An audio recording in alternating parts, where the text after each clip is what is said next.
Reveille. Look at us now, tip to tip. Ooh, Jesus.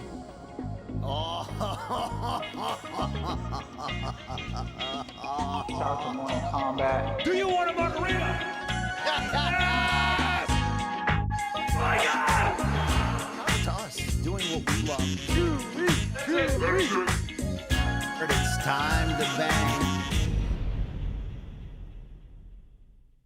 Yeah, watch my 9mm go bang. Hi, everybody. Bang, bang, bang. It's time for Morning Kombat on this 16th of Monday. Well, 16th of September, I should say, on Monday, 2024. Hi there, everyone. My name is Luke Thomas. I'm one half of your hosting duo. That is the man with brain damage from Connecticut, the king of CTE. I'm fresh off the bird from Vegas. I didn't get in until after midnight last night. Have you showered? And boy, are my arms tired. I have showered, but this is the same, outfit for the most part that I flew in. So I'm going, because I got to go to Dublin after today's show. Yeah. I'm just going to go full on acetosis for 48 hours. I'm just going to smell and live in these clothes until they just disintegrate off of me. And I'm ready for it. Truly. It's kind of like Christmas vacation in high school when you're like, I'm not going to shower for 7 days and I'm going to masturbate 400 times. I never planned to not shower during Christmas break. That's a you thing. No, That's a protest. No, that's an American thing right there. It seems like your stay in New York is quite literally just a very long layover. It is, but get this. On the elevator this morning on the way to the studio, a man saw my Mandalorian sweatshirt, stopped me and said, hey, by the way, I designed all the weapons on that series. What? Really? And then we got off the elevator and I chewed his ear off for like 10 minutes and heard the inside story. Why was he in this building? I don't know, but I was like, yo, did you see Gina Carano before they canceled her? And he was like, no, it was COVID. They didn't let me near her. And I was like, oh, yeah. We had a moment. Then we like made out and shit. I was going to say, did you guys bang It was afterwards? weird, but it's just. Well, we have a lot to get to because you were in Las Vegas for Canelo versus Yes. Berlanga. The UFC 306 event is now in the books. We will talk about that. Shout out to the, I want to say it right now early. Shout out to the production team of the UFC for that visual Treat. Treat, yes. We'll leave it at that. Yeah, I know. I have seen people be like, I'm not that impressed. Put the camera on me very quickly. Oh, boy. The people who are claiming that they're not impressed are the people who are impressed with eating Hot Pockets for dinner. These are fucking dullards who are dead inside, who know absolutely fuck all about anything. Which isn't to say it was a flawless performance. I'm not making the comment that it was a flawless performance. There are things to nitpick, for sure, but it was incredible. Okay, and let me anything nitpick. short of that are from divorce. Here are the people who don't like it. Major divorce dad energy. Those are the people who don't like it. Did you give the Sphere a chance take more times than you saw Holloway versus Volkanovski 2? It's got to be neck and neck. At this point, I'm like, if I hear that shit again, come I on. just can't believe how people here's the part that I don't understand, BC. And I'm not even saying it's necessarily an unfair charge, but I get accused routinely of being, have some fun. Yeah, Won't you have please, some fun? Please. Well, let me turn the Grandpa? tables. Let me turn the tables. Have some fun, dullards. Open up your mind a little bit. Now, there are complaints about the card, which we'll get to. Looks like stop shooting up 6 racks of Bud Light and get back to Well, regular that'd be all right, living. too. I wouldn't even mind that necessarily. I just cannot believe the fucking totally vacuous, empty bullshit responses to what was obviously a very, very successful show. Luke, don't wake up now to the idea that the internet is nothing but bad faith. That's not what I'm saying. There's plenty. So, for example, I will say this. I had 3 people email me who were in attendance. Ooh. And, of course, there's going to be a gap between the in attendance And what was enthusiasm. their toxicology results upon entering? So one guy did admit he was high the whole time. But the other 2 were basically sober. And all 3 were like, it was a life-changing experience. In fact, one guy was retiring from the Army, wasn't sure if he was going to go. And my enthusiasm pre-fight had convinced him, I'm just going to bite the bullet and get a good ticket. And did, and said it's the best money he's ever spent. He's so glad that he went. And that Army veteran has probably spent money on sex a few times. And listen, and like the 7-Eleven statistically- guys probably smoked meth out of a light bulb. But, we're all making our way in this world the best we can. All right. Yes. So I did once get busy in an Arby's parking lot bathroom. There's no question. We're going to get to, let's see, do we have DMs later? We're going to get to have you seen this shit later? So thumbs up if you're watching. Max and Randy are going to come on at the same time today. It's going to be fantastic. Well, you did get the Max interview. I did, and people think that I tried to back end double cross you. No, I'm like, no. In the content I did, we talked bad about Luke, but no, That's fine, yeah. we had talked about whether we even had the manpower to post that on MK. Yeah, the basic issue is sometimes I book a guest, sometimes BC books a guest. In this particular case, you got the offer for it, and Max missed it, but then wanted to reschedule, and there was no way to reschedule on MK. Yes. So we were like, just take it. Just Shout take out the to interview. Shaquille Majori of CBS, our friend here on MK, who hooked me up with that interview. But I obviously have to commend Max, who came on and right away was like, "Hey guys, sorry I missed that interview." Max is the man. But what he said was that the MK Nation, if we want to call them that, that they came after him, not like in a torch Reddit aggressive way, but we're like, "Yo, why'd you do that to Luke?" So it was good to hear Max say that, along with his response to your love affair of Ilya Taporia. So it's great. I didn't content hear that part. What did he over say? there at the Brian Campbell Experience on YouTube? What did he say? What did he say? He mentioned the idea of you were following the latest flavor of the month, and he, get the fuck out, Max. I love you, but you're wrong. You're wrong. Yeah. By the way, just a spoiler: I got a lot of content where I take shots at you on this personal channel. I forgot that Eric Albarracin and I talked about your Colombian love as well. Yeah, I mean, you do nothing but undermine me every possible chance that you get. You're obsessed with, in fact, talking about me. Funny, I never talk about you on my channel. Well, we could argue that another time, but if people ask about you, I talk about you. Otherwise, I don't. Yeah, but no, thank you to everybody for jumping on board the Brian Campbell Experience. I have no idea where it's going or what it's going to be, but it's fun as shit, and I appreciate you guys watching. Last question on that. Content from Dublin? I hope to. Okay. But I'm still learning the ropes. I'm not a huge production guy, but Yeah. I mean, I got a cell phone. You know what I mean? Listen, you can do wonders with that. I could. You do wonders with that. I should start a membership and then really give people the inside look at what I do. That's when you can really. I mean, that's the OnlyFans. That's when it's only. pipes to Reminder, of course, we have merch. You can go to morningkombat.store. You can get 10% off, I guess. I don't even know who's running the store anymore, but it's there, I guess. Let's see. What else do we have? Although, just put the socials up very quickly if we can. You know what? We should add our YouTube socials to these because BC's got a channel now. I've got a channel. There you go. We should maybe get that updated. Yeah, maybe these channels can work in concert with each other. And, we can do a duo together. Did you know that? We can do duos. What does that mean? I don't know how to do it actually from the laptop, but from the phone. If you go live from the phone, Yes. it'll be like, do you want to do this in concert with like a tandem with another channel? You include them so in it would it. be live on both people's channels? Yeah, I think so. That's- I think so. That's just Morning Kombat at that point. Yeah, that's just Morning Kombat. Yeah, but we'd be collecting all the money that way. You know what I'm saying? Rather than the opposite. Hey, yeah, okay. What? I was going to get all excited about the future Morning Kombat, but then you're always like, I'm not going to tell anybody anything. We have nothing to until we announce have until it's that. ready to announce. All right, well, just wanted to let people know I'm really excited about the future Morning Kombat. Okay, that's fine. We can do that. All right, BC, did you watch the Sphere show? Do you want a margarita? Yes, I did. Do you want a margarita? Did you watch it? Are you ready to talk about it? Hell yeah. All right. We'll get to the Sphere part itself later. Let's talk about the fights first. Topic number 1. BC, we have a new UFC Bantamweight champion, Merab Dvalishvili. I know people got on me for saying it, but I guess that's how you pronounce it. Yeah. It's spelled Dvalishvili, but it's pronounced like a W, I guess. He bested Sean O'Malley. Now, 2 of the judges gave O'Malley rounds 3 and rounds 5, but I'm going to say it was pretty one-sided by and large. Yeah, that's not a stretch for round 3 to O'Malley. Round 5, definitely not.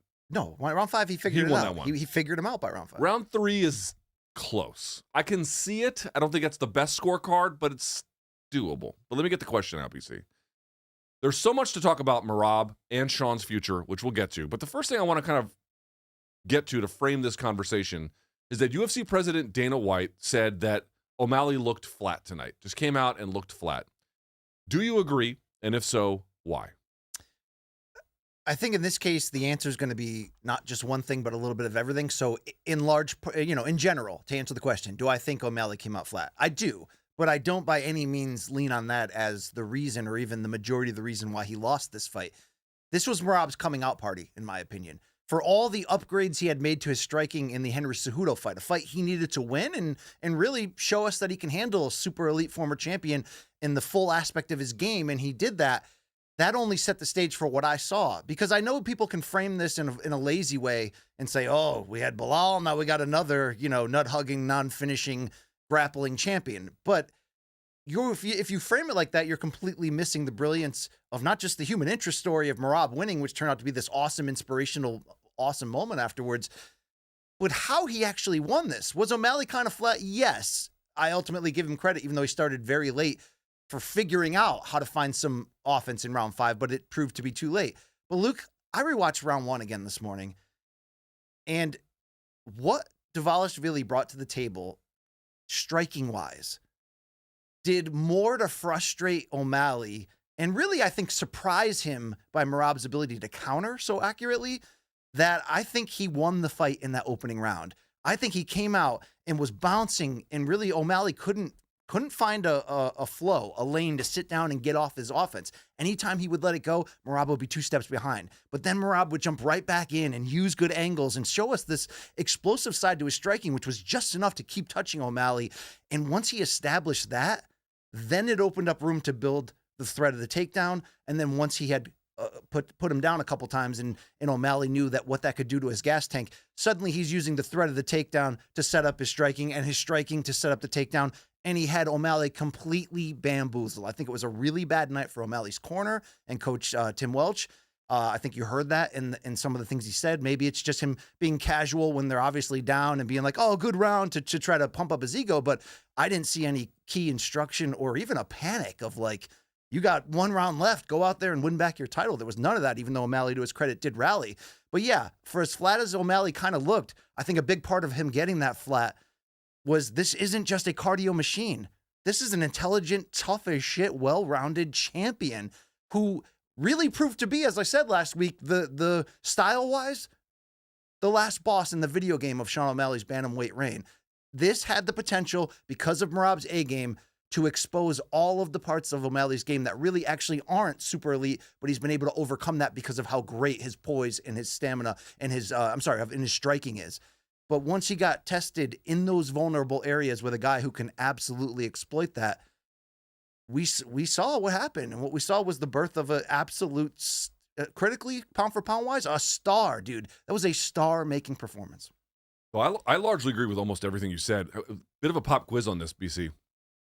Against Chito Vera, 5-round fight, Sean O'Malley scored 230 significant strikes. Okay?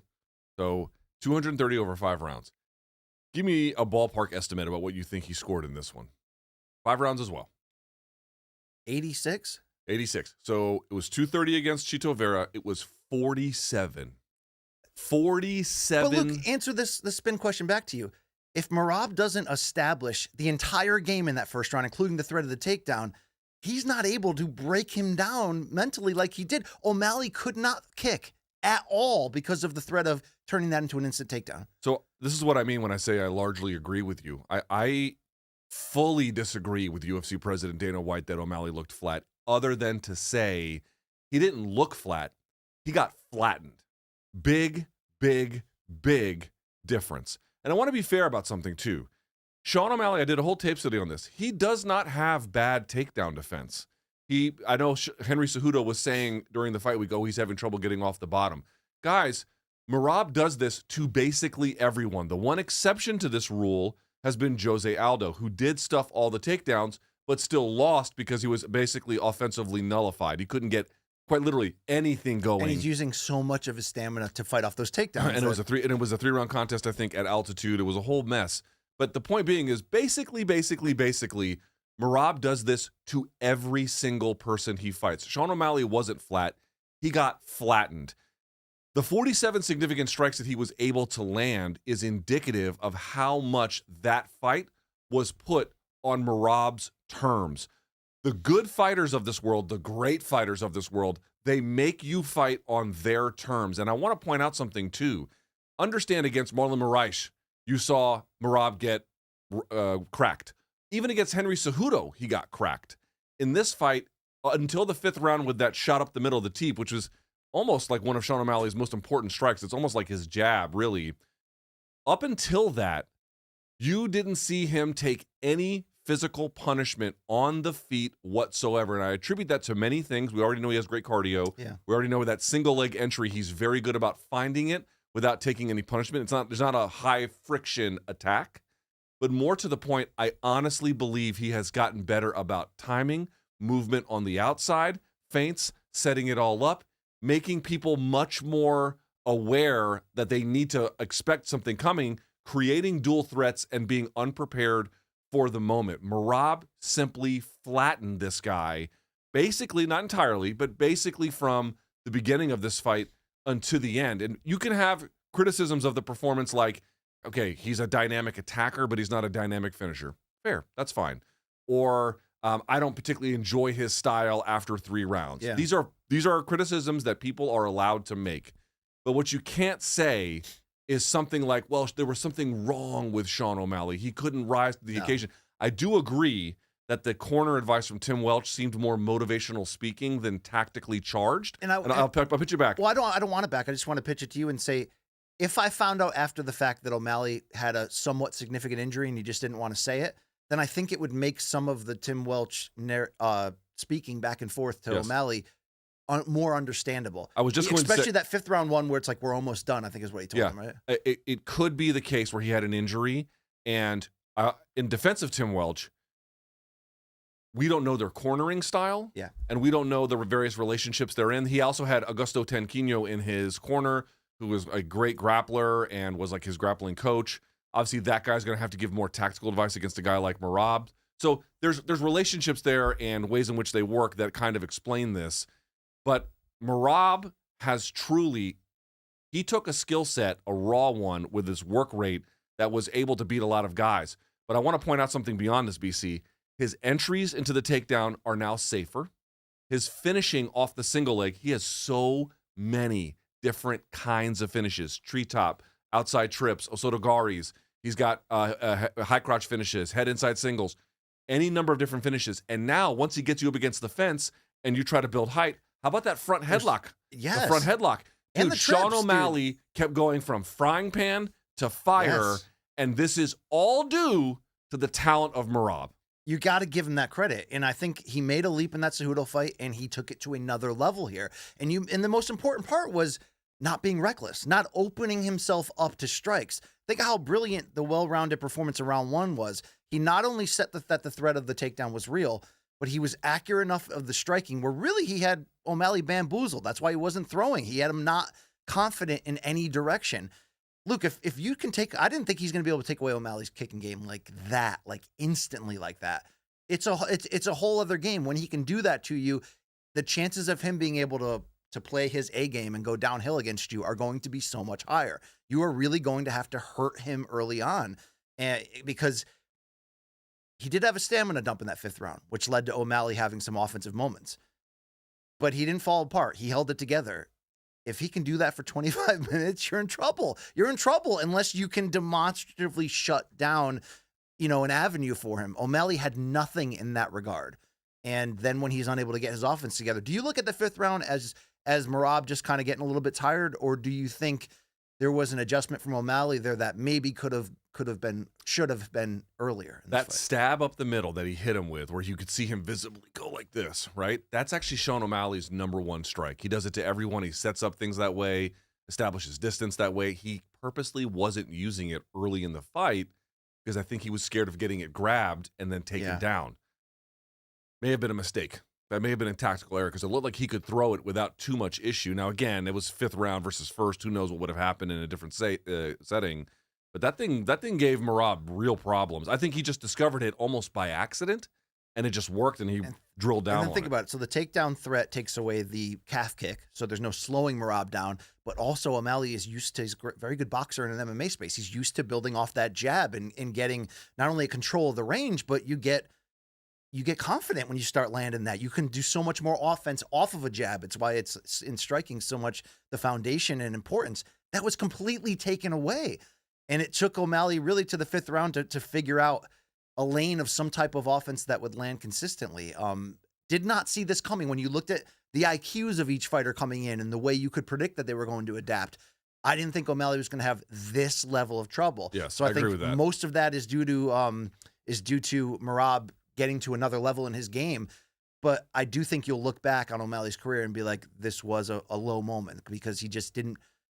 He was solved and didn't bring a ton to the table. So I'd love to know if there was an injury that affected that. And I like that he's not leaning on it. If there was, it's not like a day one excuse of, by the way, I had this going on. But it would make sense. Or he just, has he been a front runner for too long? Meaning that he's controlled the terms of so many fights and led the dance?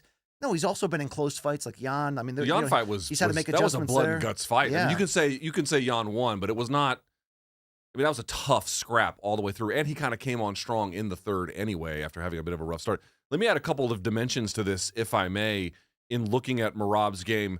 Two things really stuck out to me about this. One, I think one of the real key errors, and I understand why O'Malley made it because it's hard to get over this, but when O'Malley when O'Malley was on the back foot and wanted to charge at Merab to land on something, if Merab was in the center, and this is every round kind of started with O'Malley in the center, but then it eventually changed except for the fifth. Did you notice O'Malley would try and come and charge at him, and Merab, it does not have like super slick countering defense, but if the whole octagon space is behind you, you can just get out of the way. Yes. So one, not being able to put pressure on Merab made Merab's ability to avoid any blitzes or sudden attacks from O'Malley much, much easier, like significantly easier. That was the first thing that I really noticed. He wasn't there to be found with a jab. He was almost Pacquiao-like in darting in and out constantly, never there to be hit. Never there to be hit. But if you've got room, like imagine the roles were reversed, and now you're up against the fence, you could maybe duck and get out of the way, but you couldn't back up anymore. But if you can just back up because the whole octagon's behind you, who really cares anymore? That was one thing that I kind of really noticed. I think part of the other one was we got to it already was the addition, and he's done it before, but now he's got this offensive system. I'm going to go for the takedown. Either I'm going to get it and get on top, or you're going to wrestle you to your hands. Yeah. And once I wrestle you to your hands, I'm going to pull that outside leg off, because for folks who don't realize, if this is the wall of the fence, my outside leg typically has to go up first because you have to press into the fence so they can't come to the other side of you. But when you put the weight on that like that, it makes someone like Merab able to put his leg inside and then turk it, lift it, shelve it, whatever he needs to. And then if you want to turn to face him, well, then he just goes to the front headlock. Yes. And if you stand on your hands, what's he doing? He's banging you on the leg the whole time with his. He's got this whole offensive system now pretty fucking dialed in, if I do say so myself. And it takes up so much of your mental focus and energy to keep him in line, to keep him from overwhelming you, that really it went perfect to code for Merab, because look at how much time in the first two rounds he's just leaning on O'Malley on the ground and just pulling on that gas tank. It really was brilliant across the board. But all of that's not going to be as effective if he doesn't raise his level of striking. That's why I'm so impressed with the counterpunching. Did not see that coming. You got to give his team a lot of credit. Obviously, Ray Longo's a big part of that, and he had an A+ night just playing the Ray Longo character, just being like the lovable ex-mafia uncle. You know what I mean? Just being like all right, Merab, I love you, buddy. Yeah. Go kick his fucking ass. Just giving him like the most like casual but awesome encouragements there. But obviously they've built a factory of champions, and it kind of makes sense. I look at a guy who we don't talk about enough in Merab, lost his first 2 UFC fights. One by split decision, one by he got put to sleep, and has now won 11 in a row and is improving leaps and bounds at just the right time. It's not that he's just a cardio freak, but being a 10 out of 10 cardio freak on top of everything else we're talking about, this is sort of a rare combination of a fighter. Like, he's Khabib-like, but he's so different. That's not, he's kind of his own guy. Khabib is much more of a finisher. That's what I'm saying. He's Khabib-like, but not even really all that close in serious. But what he's built is so unique, and I think you have to spin that forward to what he revealed about himself after the fight. It was just like, we know he's everything at once. He's this wild, out-of-control guy who will do crazy things and put his health at risk in his personal life to the laughter of everybody on Instagram. But he's also this like everyman. I mean, that speech afterwards, I love that he interrupted Joe and was like, no, we're not going to talk about the Umar fight, which, by the way, is one of the most badass freaking fights we could ever make, and I can't wait. We'll get to that in just a second. I can't wait. Him doing that everyman speech and just trying to inspire people at home and being like, I am just like you. Obviously, there's very few people that are just like Merab because he's a freak in many ways and a lot of great ways. But this was a really wholesome, like, feel-good moment of somebody who did it the hard way. And we don't get that enough, it seems like. You know what I mean? Like, I love to celebrate that. Let me make a point here. I could go back further than this, but this is when the names to me start to really matter. Listen to this win streak from Merab. He beats John Dodson, Cody Stamann, Marlon Moraes, who he finished, Jose Aldo, Petr Yan, Henry Cejudo, and now Sean O'Malley. I'm going to ask you something, but I'm going to offer a theory about it too, which is like, what is it that makes Merab's story so special? Yeah, what do you think?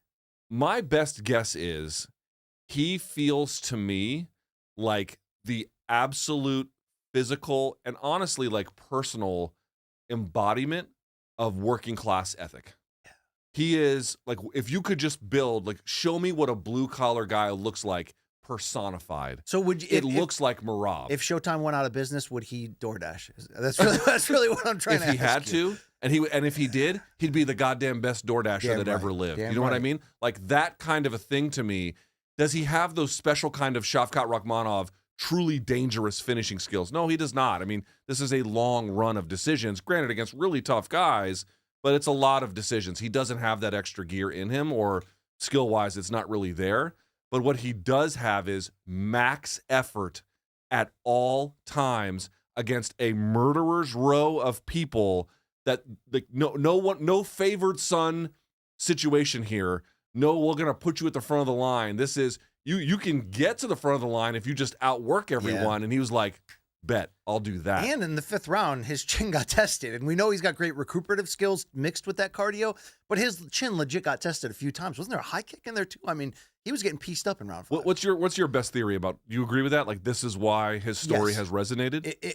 I mean, it is the perfect sort of like immigrant come to the U.S. and make the dream happen and do it the hard and long way and the blue collar. But on top of that, he's also like this lovable maniac. It's really like he's the perfect character. That's why I was like unhappy at some of the social media response, even though you expect the worst from X/Twitter, especially from, what the hell's Elon on lately? Oh my God, you seen these tweets? He's fucking deranged. They are yeah. heavy-handed. Yeah. You expect the worst, but a lot of people were just sort of like, man, so boring. It's like, no, it's not so boring. It was a fucking great fight to watch, to see the style contrast and to see this guy put out this performance. And also, if you're not moved by this guy's story, it's like, what's wrong with you? This was one of those, I feel like I won when I'm watching it. I'm like, we all win. That's rare, dude. Juliana Pena created that moment with Nunes, and I give her credit. That's an all-time great moment. But this is it's real, man. I'm still high off Merab right now. All right, so let's advance. You're not. You're Oh, done I'm with super that. high. You're buzz winning. I even said it, like, was this a barn burner of a fight? I wouldn't call it that necessarily. No, it wasn't that. But you knew what the fault lines were of this fight going in, and the question was who could solve that problem. And then for it to be, again, 5th round notwithstanding, for it to be so one-sided where one guy really solved the problem, you're like, man, that is special. It is special. And again, it's one of those This is things the where best division in the sport, man. Come on. this is not one of the situations like, well, he beats some fraud. Dude, Sean O'Malley is not a fraud. His takedown defense is not bad. His striking is obviously his bread and butter, but his takedown defense is not bad. And he's His a winner. wrestling is He's not a bad. fucking winner. He's a fucking winner. It's just that dude Merab's ability to perform and make people fight on his terms is extraordinarily good. You do not get handed UFC titles. This guy earned that shit. He has his own section, and have you seen this shit today?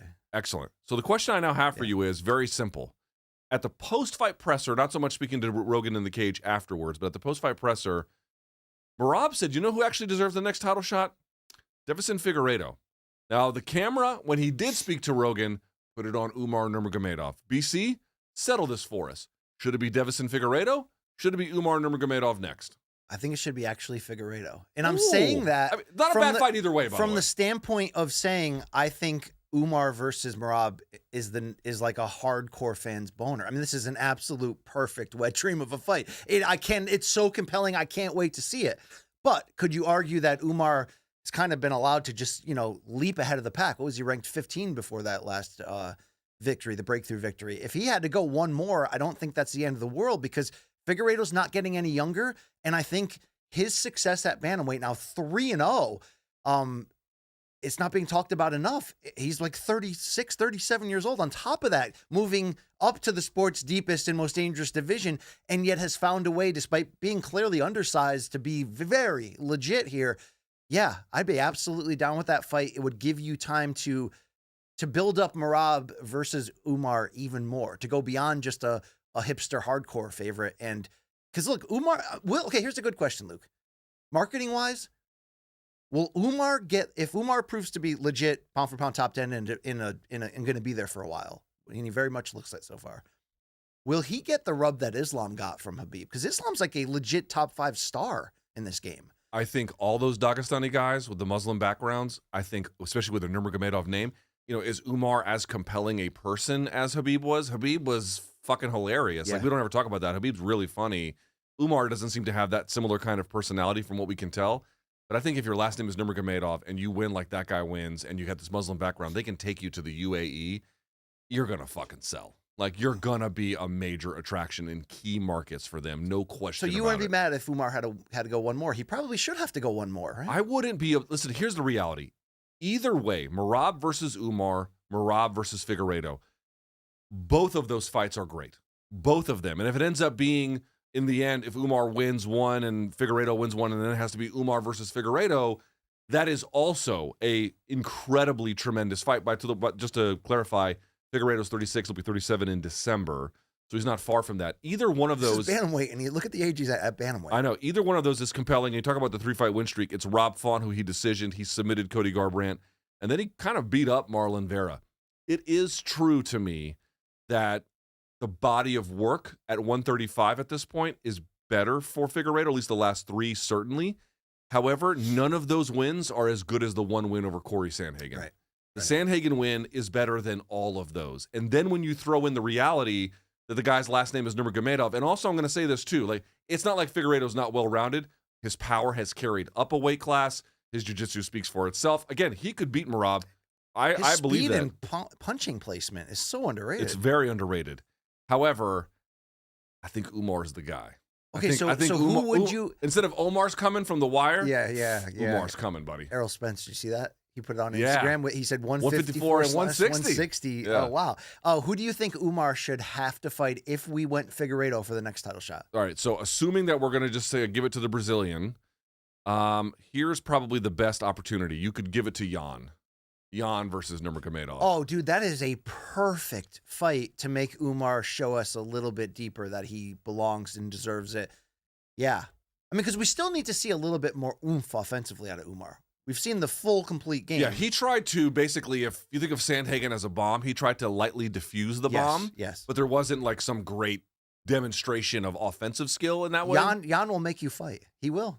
And he's going to go for it. You know what I mean? Like, he takes risks during the middle of a fight. So you could go that direction if you really wanted to. However, the opposite is also true, BC. If you really wanted to, you could go Umar for the title shot, and then you could go Figueiredo versus Jan. And by the way, that fight also fucking bangs. Both of those fights are incredible, are they not? This division's so fun. I love it. I love the high end of it. I love the mid end. I love all the end. The low end, yeah. It's hard to go the low end theory. Great. One of the greatest. I mean, really, that started the rap jazz era in so many ways, you know? I'm just pointing out, like, people trying to make the case that Figueiredo's resume is, like, vastly better. It's 3 wins, none of which are as good as the 1 win over Corey Sandhagen. Yeah. So if you wanted to give it to Figueiredo, fine. But I think we should stop pretending like it's like he's Tony Ferguson on some 12-fight winning streak and he's deserved it at this point and it's long overdue. That's really not the case here. Oh, connected to this somewhat, what do you think about Henry Cejudo threatening to go back down to flyweight? I mean, he's almost 40. Like, I don't really care at this point. Is he a threat to the flyweight title in your eyes? No. You don't like Pantoja against him? I don't hate it, but he can win that if he can make that weight. I understand after he beat Dominic Cruz, I understand why Cejudo was like, man, I don't really want to fight for peanuts and I don't really want to do this right now. I want to just do something else. As a decision for your own sanity or for standing on principle, I get it. Given the state of the industry, as a decision to advance your career prospects, it was calamitously bad. And so you lost all that time, and now it looks like he's trying to make up for it, and it is too late. So I don't have a strong feeling about it. I had a deep chat with Eric Albarracin that's coming out tomorrow on my solo channel. We talked at length about that Henry Cejudo decision. The one to sit out? Yeah, about whether coach regrets it now and what he thinks that may have done to the legacy. Give me a little nugget. He would have wanted him to stay active. Okay. Listen. But he also put out there that Henry had things in his personal life that he had a want for, and starting a family was fair enough. I can understand it. I'm just saying it didn't do anything for his professional interests. Yes. It might have done great wonders for his personal needs, and that's fine. But now it's like I'm 37, nearly 38. It made him a boutique brand in a way, though. Isn't that like raise your price? At two division ex-champion? I think giving away the last years of your early 30s as a professional decision is not good. I wish he could have got the Volkanovski chance to be a 3-division champion. I don't think that ain't happening. No, right. Volkan not on top, but back when that window was there, I wish he would have. Had BC, you mentioned something, and I want to talk very quickly about Ray Longo having an impressive array of champions. Let's go through this here very quickly. Matt Serra, Chris Weidman, Aljamain Sterling, Merab Dvalishvili. when we talk about gyms that have multiple champions, like at ATT for a time, certainly AKA had a bunch all at once. But this is truly dynastic from Ray Longo, where you have the Matt Serra era basically ending, leading into where Chris Weidman came shortly thereafter, leading into Aljamain Sterling's time to rise, and with almost, not quite, but almost a direct handoff from Sterling now to Merab. Dude, I realize that those two guys do a lot of work in Las Vegas. Weidman's down in South Carolina and has been. It's not all just one guy. And, of course, all these guys are talented. Yeah. But for their formative training years to be spent with Ray Longo, and for Ray Longo to have this kind of success generationally through MMA is outrageously unusual, and one of the most impressive things I've ever seen any MMA coach do in the history of the sport. It's a tribute to the culture that you create to have a powerhouse system that can evolve over time like that, because you have to evolve as a coach. And look, it's not all him. Like, who's the head coach? Who was the head coach in the fight the other night? John Wood out of Syndicate was there. The other guy. Okay. And so it's part of the thing. But what Ray Longo seems to have built there, and Sarah with him in the beginning, is that culture of winning, of getting back. I mean, it's on fucking Long Island. Can we bring in Long Island Luke here? I mean, this is your shit. Who else besides Billy Joel is putting that stamp on that island anymore? Shout out to Long Island MMA. Ray Longo, the GOAT. That's all he had to say, I guess. Thanks, Aussie Rules Luke, for that very insightful contribution. I mean, I was on Merab, man. I had a clean sweep of betting this week. I was. Oh, do you know what he does on his belief. podcast, The Main Card Minute? It's a threat to the audience. If Long Island Luke has a clean sweep of perfect betting, he will smoke the Mike Tyson. What do you call that? Gravity bong? No, yeah, no. It's an e-nail. It's like for hash oil. Like so you connect it to your bong and you put the hash oil in. He did that live on his podcast. Do you think that'll raise the potential? What time is your show on the DraftKings network? I don't know. DraftKings, hit me up. Dude, him and Gaff doing bong rips on a podcast talking MMA, I'm kind of into that. You know, Their entire show is just RSD. You know the It's comment just that. section of our YouTube on Morning Kombat? Yeah. That's what his podcast is. Yeah, Right? yeah, basically. Just misogyny and racism. Yeah, Yeah. it's great. Yeah, probably. BC, any final thoughts on Ray Longo?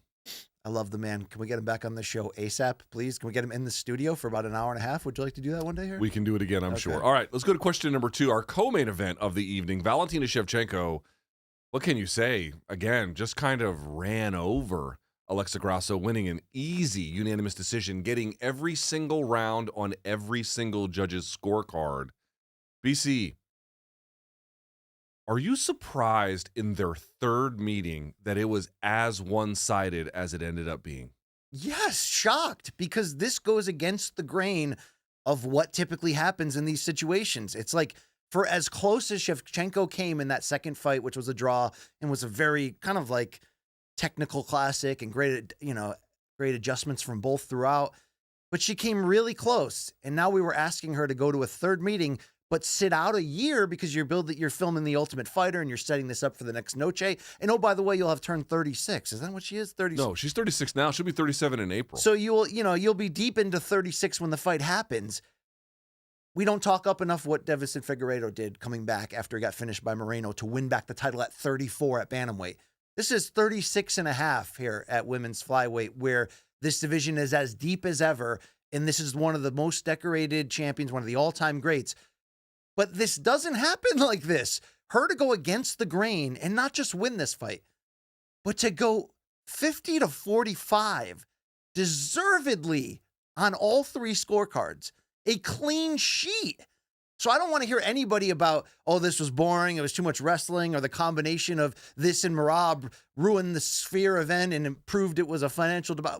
Stop with the madness. This was a historic, brilliant performance. In most cases, the younger fighter surges, if not just sometimes for youth, or when a matchup is so close that inevitably every meeting will stay close until the older fighter declines.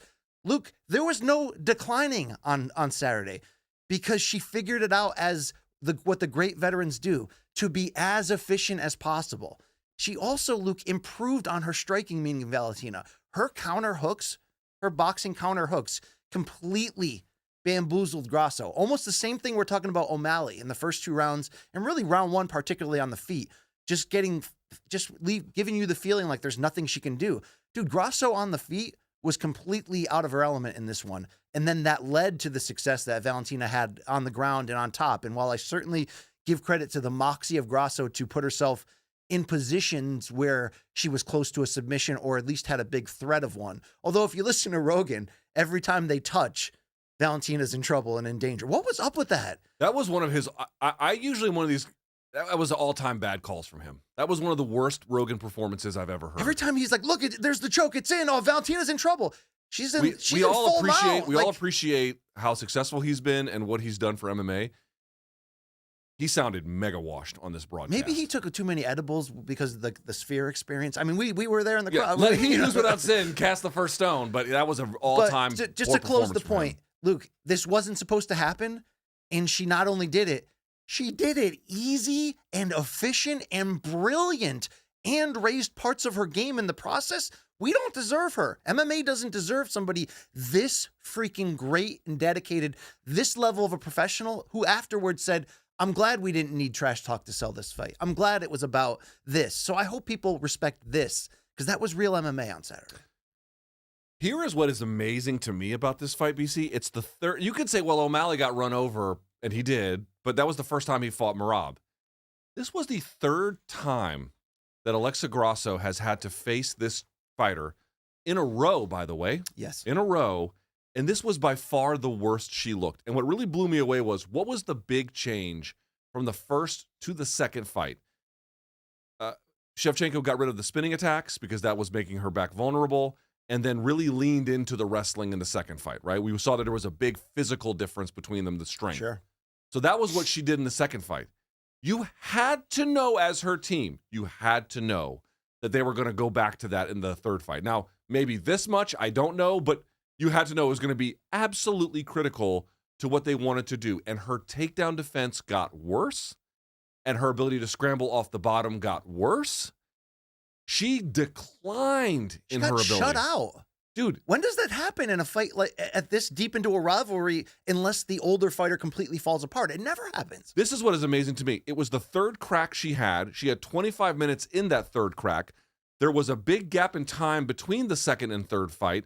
Your opponent is close to 37 years old, and you got roughhoused. There are two explanations for that. One, Grasso just did a poor job. I mean, I'm just, there's no. Was the other... moment too big for her? I don't know if the moment was too big, but already. her preparation for this was deeply inadequate. There's just really no two. You don't. If this was the first time they fought, I'd be like, well, you just got beat by a better person, and she did. But this was a better person where like you knew exactly what they were going to do. You've had multiple tries at it, and it got worse over time. That is incomprehensible. Then the second thing I'm going to say about this is, dude, we just have to make it. It probably already was true before this fight. But BC, I think the hardest thing to do in MMA is to win a UFC title and then maintain it.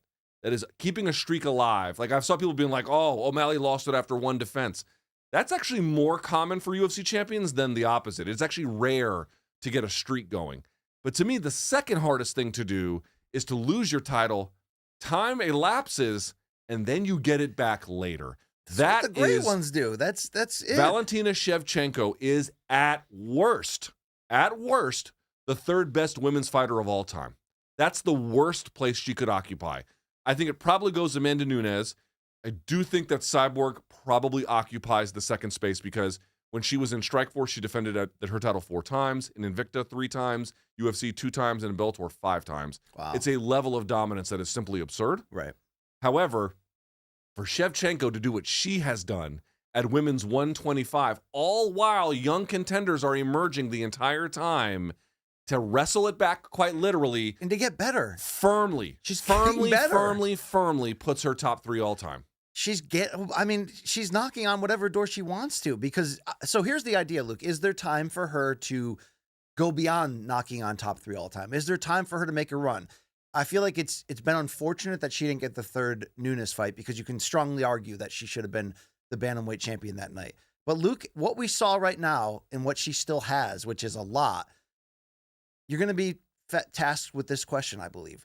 Do you stay at 125 where there's killers come up? I mean, her against Ferro is a hell of a fight. You've got Blanchfield trying to retool That herself. fight will be boring, too. You've got Rose Namajunas. You've got, I mean, there's some players in this here. Natalia Silva's another one at this weight. Like, there's legitimate fun contenders, and they're going to be tough. Or because you're going to be 37 soon, and the window of history is usually short to get to, like, rare air, you got to tell the UFC, I'm going to 35. And maybe there's a chance through there to not only add Kayla Harrison to her resume in terms of, you know, the great facing every great possible, but maybe she gets the trilogy with Amanda through that, with the potential to becoming a 2-division champion to really round out what's available to her. Because obviously she's a rare duck. The longevity, it's not just the longevity. It's not just that she's been doing this for, you know, back to her Muay Thai career forever. I mean, this is forget lifelong passion. I mean, damn. Luke, if she could add a 2nd division title and add those Hall of Famers and GOATs to her resume, and if she can come through there winning, then she's going to have that chance to actually retire as the greatest. That seems unlikely. But wouldn't you chase it? If you're her, you got it. There's no question I would chase it if I was her, especially with the time she has remaining. And she's maximizing it, certainly, at age 36. But a lot of factors beyond her control have to kind of play to her favor.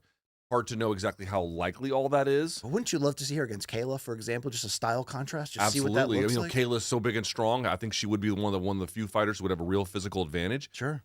However, on the feet, I think Valentina would light her up. And so that part makes it kind of interesting altogether. But I just think what Valentina showed was that is championship moxie right there, right? Where it's like, okay, I'm going to have to make, by the way, we're talking about it like all she did was wrestle. But on the feet, the combinations and flurries at the end of or after the jabbing of Alex Grasso, she looked lost there too. She bamboozled her. She absolutely shut her down. Yes, with a lot of wrestling and a lot of top control, 100%, but also attempts from the back. And then on the feet, she kept it minimal. But on this is what we talk about. The good fighters, the great fighters, they make you fight on their terms. Yes. And she shut her down on the feet just long enough for her to be confused, and then for the takedowns to come like that. Dude, this was a major humbling, I think, for Grasso, and one of these moments where I really hope folks appreciate it will be very rare. You can watch MMA fights for 20 years. How many times have you seen a UFC champion lose the belt and then get it back years later, especially past the age of 35? It's been done by Couture, obviously, and he had to kind of go all over the place to do it. Now Shevchenko has done it. Stylebender just tried, could not do it at age 35. Amanda Nunes did it pretty old. Amanda Nunes yeah. did it once after she lost it to that fight against Juliana Pena. But this one, look who's doing it. Right. Shevchenko, the best, the goats. Couture, Yeah. Nunes. These exceptionally rare Is he fighters. getting it back against Poatan with the knockout? Was it? It's possible. It's possible. No, he did it. He Oh, did right. that. I'm sorry. He didn't do it against Drickus, but he did do it against. He already did that So shit. so yeah. this is what I'm talking about. We're talking about the second best middleweight of all time, the top 1 and 3 best women's fighters of all time, one of the best light heavyweights / heavyweights of all time. Those are the only fucking people who can do this. That is it. And I really hope folks understand. Again, BC, I'm going to ask you, from a pure entertainment standpoint, was the co-main event that great? I was entertained. Look, it's not entertainment isn't always by action, and it's like we got a lot of action on this card. We got like That's fair. Rounds of the year and absolute brawls on this card because the main and co-main were technical and there's a drama in watching Brilliance play out. There was a drama in watching Merab to see if he can keep throwing this no-hitter and keep O'Malley away, and O'Malley tried to rally around 5. It wasn't enough. There was a great sense of drama and entertainment to that, and I think in this co-main, seeing Valentina turn back time and do this, it wasn't overwhelmingly exciting, but that's what a veteran fighter should be, as efficient and smart and mastering the fine arts of all the foundational elements of this game as she has. She also seemed to be the more fit fighter at that age. I mean, she's just a complete, well-rounded legend. I don't get afterwards when Dana was kind of crapping on the main and co-main. He was putting out there that we can spend all this money on the Sphere and we can do all these big things, but the fights are going to be what they're going to be. And that's true. A promoter, you can make the best fight card ever on paper, but if it's duds, you take that blame too. But I would rather have him be like, let's talk about the brilliance of Valentina and Merab and where they fit pound for pound. And did you guys see the craft and the heart they showed, rather than just being like, too bad we didn't get the brawls we hoped for to close out the Sphere. That's fair, right? I mean, this was I mean, there's different kinds of fans. There's different reasons that you're watching it, and I'm not always on the MMA side looked at as a hardcore Luke. People look at me as a white belt piece of shit, even though I got that hardcore love for it. But this was, I mean, how could you not be entertained by this? I will say this. I didn't mind it. I did a watch along for the co-main in Maine. So I was watching it live, and I found it, I certainly found the main event entertaining. And I also agree with you. Entertaining doesn't just mean rock'em sock'em. Sometimes it can be drama, or it can be real subtle things. Storytelling. Or storytelling. You get into their career arcs enough, it's all storytelling. I will push back a little bit, though, and take Dana's side a little bit. Take it. The fact that Grasso looked much worse in the third fight and had no improvement, no answer, nothing that... I'm not saying she didn't work on things, but if she did, it didn't show up at all. Took a little bit of the wind out of my sails on this one. I appreciate what Valentina did. I mean, look at it from a business sense. We talked coming into the Sphere card of if O'Malley finishes Merab and adds another name to his, streak, is he the biggest star in the whole sport suddenly? Is he chasing McGregor? I mean, we had these outsized things to say. By the way, that went up in smoke. It did, Holy but so shit. did the idea of you're doing Noche, and you're setting the stage with Grasso here in this trilogy for her to come over the top and win that rivalry and be the star of stars with the face up on the screen. So from a business sense, the two younger, more valuable brand prospects, you could argue, they both underwhelmed in their performance in a big way. So do you think that's really fueling what Dana was saying? Probably. I give Sean significantly more of a mulligan here because it was literally the first time fighting this guy. Yeah. For Grasso, dude, this is your third crack. You got to be kidding me. Shevchenko showed her hand in the second fight about where they were going to go. You can go back and watch my watch along right before the fight starts. I'm like, okay, what did we learn from the second fight? She went wrestling heavy. Let's see if she could add more ground and pound, but she's going to go back to it. And then the first fucking thing she does is that, it wasn't mystifying. Are you downgrading Valentina to a certain degree, though, and saying, okay, what she did was brilliant, and for her age, it was brilliant, but there was still an opening there for Grasso to overwhelm and counter that and figure it out? Is that what you're saying? I'm saying Valentina did everything she needed to get the win. I cannot say the same for Grasso. I don't feel like... Yeah. If I cannot understand how you can be a champion, know what your opponent is going to do, or at least have a pretty good sense of it, and then get worse at defending it. That is just very, very hard for me to understand. Seems to be a similar debate going on about Berlanga from the Canelo fight. I don't know if you saw Lou DiBella's aggressive tweets of saying, he was reading my mind. We're praising Berlanga for taking this beating and surprising us there, but he wasn't trying to win. I kind of disagree. I thought he was still trying to win, but we'll get into that. I don't agree with that at all. But I will say this. We didn't talk about it very quickly. What should be next for Sean O'Malley? Because you mentioned what's going to be next for Valentina, in all likelihood, Manon Fiorot. She weighed in as a backup on Friday, just in case something happened. It takes a lot of balls. I mean, it's opportunistic. It shows your discipline, but is there a risk ever doing that? I think so. In fact, I know one fighter who got offered one of those for a title fight, and it was a shockingly low amount of money. Oh, okay. So I don't know what the situation. Maybe she got more for this one. I don't know. But okay, so it's going to be Fiorot versus Shevchenko. That fight is going to be super boring. I just have to tell folks it is now. Yeah, but that's intriguing on an X's and O's chessboard. It is, but it won't be action packed. However, the one that could be, and he called for it today, or I think last night, even on social media, Corey Sandhagen wants a fight with Sean O'Malley. And I got to tell you, yes, please, now make it. Whatever your problems might have been with Merab's wrestling heavy approach, I got a pretty good feeling, BC, we won't see a lot of that in Sandhagen versus O'Malley. Could that be a pay-per-view main in this era? Could be a co-main. I wouldn't want it to be a main, but it's such a good non-title fight that I'd see it in any way I could, illegally or legally. That fight is can't miss material. It would be such an important fight for both of their arcs right now. That would be great. I think Major Redemption would be available on either side. This division's great, dude. It's fucking amazing. Why are they putting Jose Aldo into fights that we don't necessarily care about? So that Bautista fight is actually a good fight. No, I get that these are, and that these are giving answers to whether. But it's on the prelim card. That's the part that's like, what the fuck are we doing here with this one? I know. Would you rather? I would rather see him against legends like Dom Cruz or something, and those type of fun old guy fights. I wouldn't hate it. I think if you don't have a title, taking old guy fights is great. The problem with Jones is he's taking an old guy fight with a title. If you've got a crappy pay-per-view in Brazil and you need him to splash your co-main, don't put him against donks on them. Some donk who's about to break through into the top 15. Put him against. All right, let's talk about the rest of that card. Let's finally get to the Sphere, BC. Yeah. So we, of course, everyone knows we've been to the Sphere before. It was hyped as the greatest combat sports event of all time. Okay, it definitely wasn't that. I mean, that seems absurdly unrealistic, and you can't really have that unless you've got some of the best fights of all time. And you had some good fights on this card, but you didn't have that on this card. So I actually have things about the Sphere that I did not like on this show, but my basic question to you is this. Did the Sphere live up to the hype? I think it did. And I know there's a lot of people that are going to push back on that. But you have to take what perspective are you looking at it to do? What is your experience before then?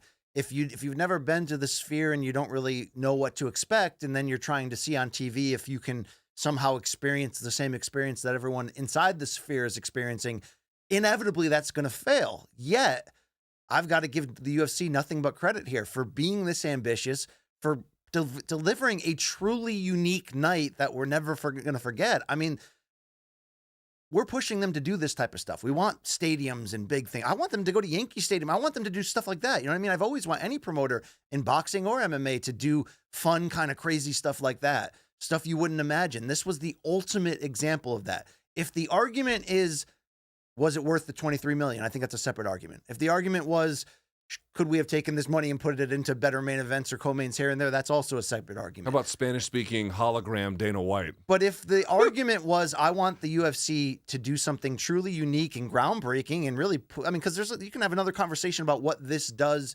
to sports broadcasting in the future. And Dana talked about in the post-fight press conference about what this is going to do to arenas moving forward and how everyone's going to have to adapt their technology to be cutting edge and how they're going to present this. I thought the UFC took this as serious as possible. They brought in like award-winning directors and shit. Like they went for it. And I thought it was a truly memorable, unique, artistic experience. Those videos in between were insane. And I could only imagine watching from home what it must have felt like, again, having been in there for a Dead & Company show and really connecting with the art of it in the physical experience. I could only imagine what that was like for the fighters, for the people cage side, for anybody in there. I think this was a home run. It reactivated a version of Dana that we've missed. Dana's always ambitious. It's one of his calling cards. But I think he's in this increasingly in this Endeavor era, he's been, unfocused on the things that we want him to be focused on and that we love about. He's always pushing the brand to next levels globally and but he's putting his attention in Power Slap and all these other things. But when he gets back to proving a point and trying his best, I mean, like there's no stone left unturned. They went for it. And it has to be adjusted based on your expectations. If you were hoping that from home it would look like something that would change your life, that's not going to be the case. But on an art scale, like they went after it. And I'm glad they did. This is kind of pushing combat sports, which when Dana rips on boxing, I get mad because I'm a pure boxing guy, but he's never wrong when he talks about how behind boxing still is in its presentation. You know what I mean? Like what's the difference now between, the boxing you saw on TV in the 80s? Like not much really. Or what did he say? The only change was HD. Like, yeah, he's actually kind of right on that. That's not totally unfair. It's not. So I enjoy, that's why I like that year that I was on that Ring City USA boxing series on NBC They were Sports. really shaking it up. Yeah. They tried some things. We were in the Wild Card parking lot of Freddie Roach's gym. We were at the old San Juan on the edge of the ocean. We were at the the Puerto Rican National Team Center. Like we went to some cool place, West Point Gym for the Army Academy. This felt like that. It felt like, okay, let's take a chance. I don't think it's sustainable. I think that's why Dana White afterwards was saying, do you subscribe to that? What's the email Substack of what used to be Bloody Elbow? The MMA Draw? MMA Draw. I do, I yeah. just started reading the free stuff, and now it's making me want to subscribe. They had really good coverage, I thought, on the build to this Sphere card, particularly about pushing the idea that there's pushback at Endeavor for Dana's ambition with this specific event. And obviously you can hear Dana. He's talking, I think he hopes it wins an Emmy, a Grammy, a Tony. I think a lot of things in one night.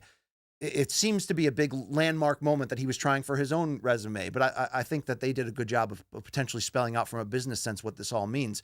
I don't think they're going to do it again anytime soon because I don't know if you can justify spending this much money. But they hit a home run. Prove me wrong. Prove me wrong here. Because I am so enthusiastic about it, I do want to talk about the parts of the show I think did not work. So first things first, the prelim card, they barely used any of the technology at all. For Long Island Luke, you would agree, the preliminary card, they changed the background, I think 2 times, maybe 3 at most. And they were fine, but there was nothing special about it, right? No, they didn't use it at all. They changed it briefly before the Norma Dumont Irene Aldana fight, but they just like changed the color. It was really nothing. It left a bad taste in my mouth. Yeah. Totally underwhelming. So I agree that like not doing, they didn't have to do as much on the preliminary card, but they did almost nothing, and it definitely was like, well, this is underwhelming. So that was one thing I would say. But isn't that a tease toward the pay-per-view of like if Sure. you spend the money, you'll But see this? I don't think they had to do too much more, but they probably should have done a little bit more than they did. They went Sure. like all and nothing, you know? Mhm. So that's one thing I would say. Secondly, the sound was a little bit different. Now, this one's a little bit of a wash because you could hear the strikes. In my setup at home, I could hear the strikes much better, but I could also hear the cornerman yell a little bit more. It was a Could little you hear distracting. Tim Welch yelling at Merab? I'm not sure. I was turning it down by that point because I was doing a watch along. But oh, you didn't hear the debate about overcoaching and how? I was talking over it, so I missed all of that. I mean, I went back and watched a little bit of it today, but I can understand folks being like the sound's a little different. That's true. Yeah. The lighting in the cage I thought was fine, but not quite as good as it is traditionally, where they have where they've got that apparatus that they put over the cage where they can really get it dialed in. Fair enough. They were dealing with a number of technological challenges. I didn't think it was terrible, but I didn't think it was as good as normal. So I think some of these things definitely kind of brought it down. The last thing I would say I thought was a fair criticism of it was they did 6 chapters. Not all 6 chapters of the story were equally good. In fact, some were vastly better than the others. Mm-hmm. The last of those, chapter 6, which was the one right before the main event backdrop looked cool when it was finally there, but the story they told where like this Lara Croft woman is like tumbling through the air, that didn't work. That just didn't work for me. I don't know what that was. However, what I would say is the one they did for the Dia de los Muertos was Insane. fucking incredible. Incredible what that one was. So it wasn't a perfect show. That's not the argument. And I will also agree. And that venue is not, well, didn't it prove that venue is not perfect for combat sports? It's not perfect for combat they sports. tried as hard as you could You to make could it do work. a good job there, Yeah. but it's not ideal for it, certainly.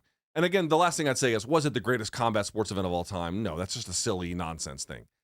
But did it live up to the expectations that I had? Did it deliver something unique, brilliant, at times beautiful, utterly unlike anything else you've seen before? Without question, it did. And I know there's a lot of people who have this divorced dad energy on the internet where nothing pleases them anymore and they can't find any joy in the world. You should do a clip about that. Yeah, they can't find any joy in the world, but these are not people that like you should hold in high esteem. You can have criticisms of the show while recognizing that the broader effort was actually pretty fucking spectacular. The vast majority of it did work. The people in attendance, from what I can tell, really had a good time. Yeah. By the way, one thing to notice, I didn't see any fights in the arena. I didn't see any people fist fighting like they normally do at the whatever venues that they tend to go to. You're kind of in awe when you're at a venue like that for the first time. This was part art show, It was. part fight, and does every part of that work? No, not necessarily. Okay, but the other side of the argument that people will have, and it's their right, is that they thought the fight card was underwhelming on paper. Yeah. And then because the main and co-main were tactical grappling based affairs. I'm not sure what to say You know, about it's that. like, You got the opening fight with Rodriguez and Osborne was crazy, kind of fun. That It was like one. crazy fight. The Esteban Ribovic fight was out of control. The Zellhuber and Ribovic's fight was fucking bananas. And there was another one before that was similar like that. By the way, how about Bahamondes That's the knocking other one. out Torres Yes. on the preliminary card? That was sick as hell. Then Diego Lopez and Brian Ortega. That one went to a decision, but that was pretty fun. Then they said Chewiwis all over the They sphere. did the Chewiwis. Yeah. He looked okay. He looked fine. But the point I'm trying to make was, yes, there were, and again, the criticisms of the card, which we knew coming in, weren't altogether unfair. I do think if they ever go back, I saw some folks being like, they should go back every year.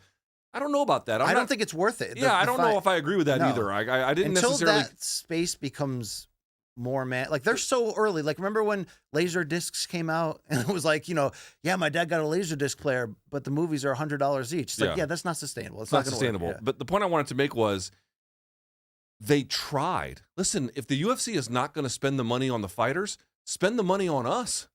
Spend the money on the show that we're paying for. Spend the money on bringing, not trying to dress up a bad card. Again, if they do this again or something like this again, yeah, they should do it for a Max Holloway versus an Ilya Topuria. They should do it for if he ever gets back, a Conor McGregor. And John Jones is probably on his way out, but something like that. Really match it to a high moment in the sport. But without question, BC, the UFC pulled off something beautiful, something rare, something I would say rather magical. And one more point I want to make about this. Oh, yeah. One last point. They kept saying that this was going to be a love letter to the history of Mexican fighting, but I think it was much more than that. This was a love letter to the people of Mexico, to Mexico more generally. The more I learn about Mexico over the course of my life, the more I realize, dude, this is a very deep, rich culture that most people, frankly, know fuck all about. I know very little. They tried to tell an enormous story with the tools that they had available. It was so much more about Salvador Sanchez or Canelo Alvarez or even JCC. It was more than about those guys. It was about a certain kind of people. And they had Gael Garcia Bernal, who's a famous Mexican actor who did the narration. And the point he made about, dude, even on our flag, a serpent is fighting a fucking eagle. Our flag features a goddamn fight. I got chills listening to that. So when people degrade what they actually turned in, I'm sorry that your marriage didn't work out very well. Okay, I truly am sorry about that. But you can't miss that that the debate, which I don't agree with their side, but I do think it's connected to something larger, and it might be the Complaints about the card quality. No, it's connected, I believe, to the larger Disneyfication, Walmartification, whatever you want to call it, of what the UFC has become in this Endeavor era, where it's become, uber corporate. Let's talk about that. I think in people's eyes, it's sort of this is the totality of what the Endeavor era is, where they've got their hands in WWE and entertainment and all these other things. This is it on full power. But I thought it was artistically a 10 out of 10, and I love the ambition, and I thought they pulled it off well. But I could get, though, the argument that might say, hey, guys, what's the difference between this and, Eminem showing up at the Turkey boxing card and Triller with Metallica? That it was done so. Please be serious. No, look, I'm telling you, I agree with you. It was done artistically, so tastefully with the sphere, with the Noche. Dude, the Saudi Arabia Riyadh season stuff that we had complained about wasn't overbearing. It was like it wasn't really a thing, to be honest. Although it was on the screen and they were the sponsor, but that also financially helped make this work. I think it was a story worth telling, and they went after it. I'm here to tell you that I love fight sports to have a lane for this, but you're going to get people that are going to say, doesn't this mix with watered down matchmaking of late? And isn't this a larger thing of let's talk about that. This dirty sport I love in a cage is getting as much lipstick and Disney put on it as possible. Let's talk about that. Let's talk about that. Two responses I would have. The Saudis have money. They don't have taste. Those shows that they put on are just extravagant orgies of lights and celebrity power without cohesive vision, without any real artistic direction. It's just, how expensive can we make this look without actually bringing something more substantive about it? And I'll tell you a little story. Those commercials, though, are BC, movies. let me finish my fucking point. Let me finish my point. This is your favorite thing to do. May I please finish? I thought we had a flowing back and forth. I didn't. I would didn't love realize to be. that. How can it be back and forth if I can't ever get it out? Let me just make a point to you. Let me make a point to you, Yeah. if I may. Please. In 2018, BC, I went to Beirut to go see where my mom was from. I'd never been there before. And you might recall, we don't know a lot about Beirut, but you will know that it was war-torn. And a lot of it was just destroyed. Not the entirety of it, but a large part of it. A big part of the rebuild was funded by some of these like Gulf state oil money, petro states. You know what they built in the parts where they rebuilt old Lebanon? They put a clock tower that was sponsored by Rolex. They put facial clinics out on these old promenades next to Roman ruins. The point I'm trying to make is they can put money into things. They don't put anything interesting into things. So when the UFC makes a story about the history of Mexico and Mexican people and tries to tell it to you in a quick but interesting way, do you not agree that is radically different than being like, hey, here's Eminem we're paying $20 million to just show up and rap to us? It's more tasteful, ambitious, and I think it works better than just, hey, we're Triller and we got Metallica, Right. and it's like, okay, but Okay. I want my fights. So that's point number one. But here's point number two. I would love to know what you think about this one. Yeah. The second point is, again, we talked about this. I don't think the criticisms of this card on paper being like, this is not enough, are unfair. Especially when you have Sure. like Osborne Rodriguez was a fun fight, but why is that on a pay-per-view card? However, this is the point I want people to understand. I get asked all the time, hey, what's the problem with UFC monopoly? Guys, they have built a business model that means maximum production of content at all times. Road to UFC, Contender Series, all the fight nights on the road, all the fight nights at home, all the pay-per-views. They're just pumping shit out the door constantly, and there's nobody who can make them change this by virtue of showing you something different. I don't mean to be blunt about it, but this is what it is. Cards can be better or worse, BC, on the margins. You can get a $299 and a $300. Hell, even $298 was pretty good. But then the rest of the calendar year is kind of suffering as a consequence. My point being is, I think there's a reluctance to accept what the reality of UFC monopoly does to the product. It does this. So dressing it up is not a fix to the product, BC, but it's a welcome addition to whatever we're just going to get by what's baked into the system. Okay, so you're basically saying is we already know we're in this corporate era. It is what it is, but at least this is using the wealth and the resources for something advancing and different and new. Yeah, again, I said I agreed with you from the artsy side of it 100%. I was just kind of giving the counter take of the people, and then, like he yelled at me and it got weird, and I was like, it's not weird, BC. I just want to get my point out sometimes. Yeah, well, you have a channel for that, and you do a great job on it. Sometimes those long-winded takes bleed into this show, but buddy, you got no fucking ground to stand on about long-winded takes, my friend. Yours are hardly parsimonious. Yeah, but they all end with a bang. They all end with a bang.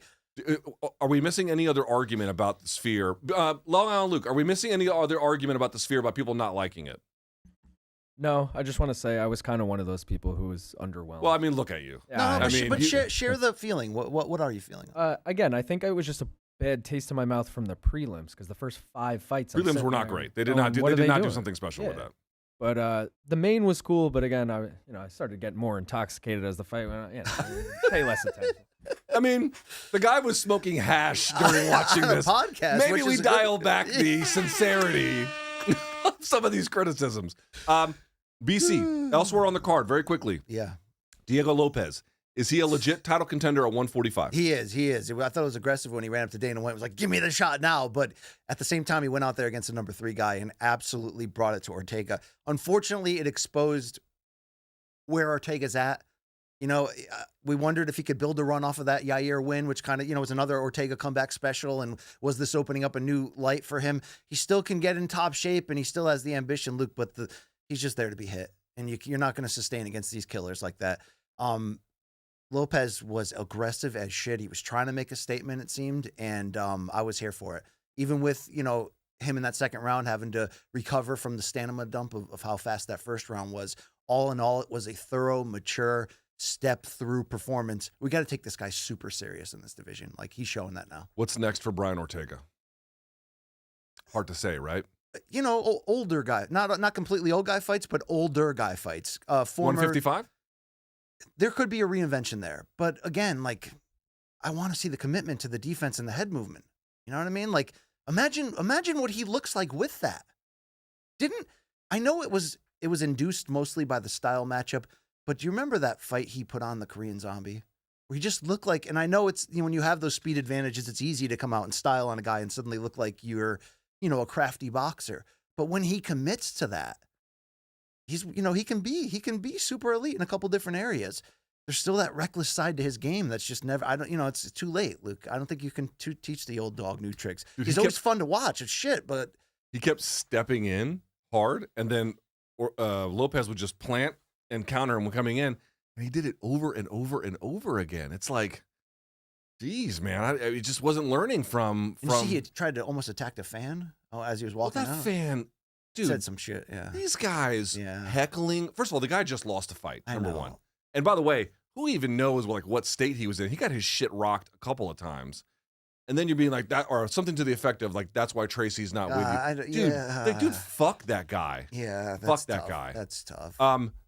Bad night for Yasmin Jauregui. Yes, really fucking bad night. She was promised to us as the next big thing in Mexican MMA. We'll see that. 2 and have losses. You seen this shit? That was an incredible finish. And then lastly, do we have the Daniel Zellhuber recovery, whatever the hell he turned in against Ribovics? That was insane. What is that? The round of the year, a fight of the year contender, just a middle card insanity of the year moment. It was one of those moments.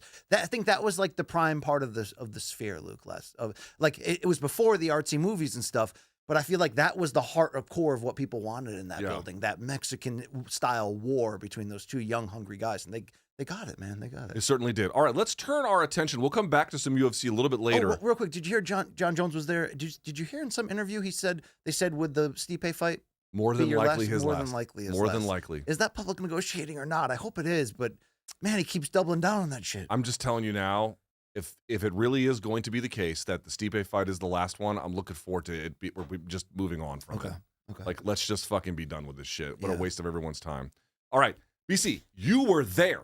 You were there at the T-Mobile. Give me a sense. How was the crowd at T-Mobile that night? Seemed like on pay-per-view, they were pretty fucking pumped. They were late arriving. I felt bad for Stephen That's Fulton Vegas. Jr. in the prelim main event in a good fight against Carlos Castro. There was 200 people there. But yeah, they came for Canelo. The brand is still very strong from no matter who the opponent is, Canelo's fighting on one of the big holidays. Should we show up? They showed up and they delivered. So fan-wise, it was another homecoming of the favored son. Question for you. Canelo Alvarez basically had, topic number 4 here, Long Island Luke.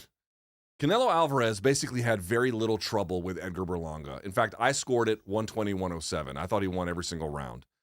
But he did fail to put him away, and he was a minus 1,800 favorite. BC, is Berlanga better than we thought, or is Canelo underperforming?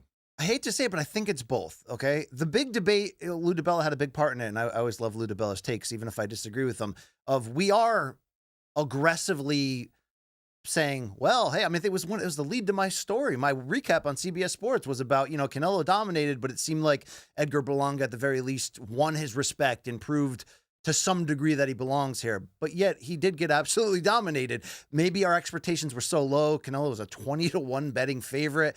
And our whole idea was, look, Berlanga might one day be worthy of this slot, but not right now. He hasn't proven it yet. So when I say a little bit of both, a big part of this, I think, was Berlanga is a big kid, and he came in and showed us a chin and a focus and a commitment that we hadn't seen before. He raised his game. There's not much you can say negative about Canelo. At 34, he's still got it to a high level, but I think the question, Luke, is how much does he still have? Would the Canelo of 3 years ago, when Canelo came up to 168 a few years ago and beat all those unbeaten champions in a row and became the undisputed champion in 1 year and was your rightful pound-for-pound king, yeah, I was starting to believe he could do anything, whether it be move up to 175 again, which he would do in the Bivol fight, or, even those threats, Luke, remember for that short season, it was Canelo might go to cruiserweight? It was like, at that point, he was riding so much goodwill and success, you didn't doubt it. It's caught up to him. But the question is how much, because, Luke, now it's 4 straight decision wins. I think the beginning of that stretch, there was that narrative for those 3 fights. The Bivol loss in the decision against Golovkin in the 3rd fight and Ryder, where he had the hand injury. But he was staying active regardless, but he wasn't able to train at the full level, so we got like 75% Canelo. I wanted to argue after the Charlo fight that he turned it back up to 100% Canelo, that, okay, maybe he's not 28-year-old Canelo anymore, but he's still in the midst of that tail end of that pound-for-pound prime. It's like hard to argue that he's still not in that when you saw what he did and the pressure he put on Berlanga and just the output at the age and the command he had of the ring and that beautiful knockdown on that left hook in round 3. But at the same time, yeah, I do think even with the hand injury behind him, we're seeing the natural slowing down of a great, great fighter who still has it to a great degree.